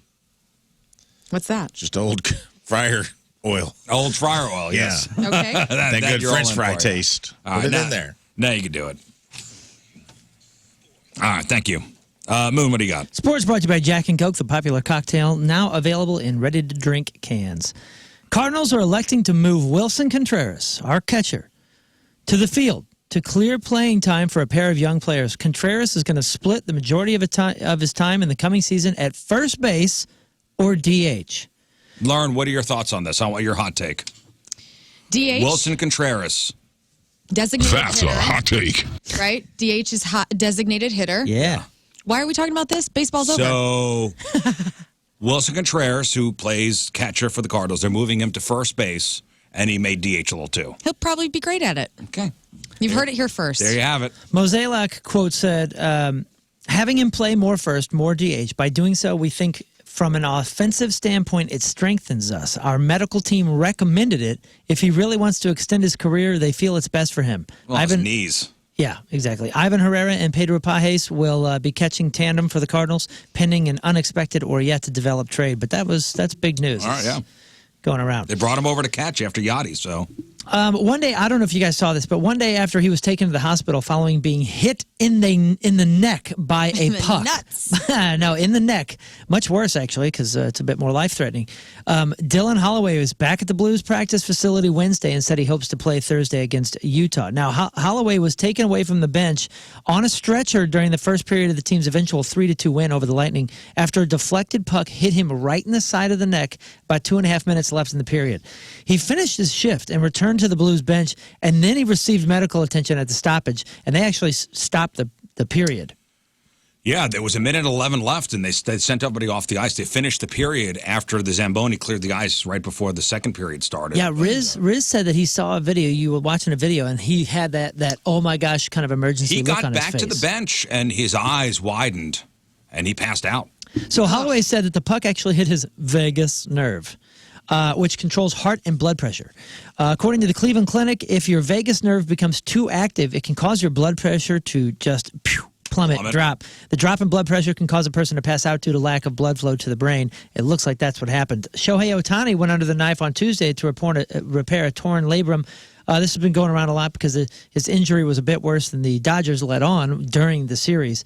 Ohtani partially dislocated his left shoulder during Game 2 of the World Series. The Dodgers announced his surgery a couple days ago, and he was hurt while attempting to steal second base on October 26th. While the baseball world knew that the DH was dealing with a shoulder injury, a torn labrum is news to the fan, and it's a much bigger deal than we originally thought. And now everybody's like, dang, kind of applauding his efforts to push through despite obvious significant pain. He is reportedly expected to return for spring training, so apparently that's not going to keep him out some of next year, which is what, of course, everybody that paid him $1 billion is worried about. I'm Moon, and that's your sports because doing the bull dance, feeling the flow, working it. All right, one final break. We'll come back, and we will wrap her up.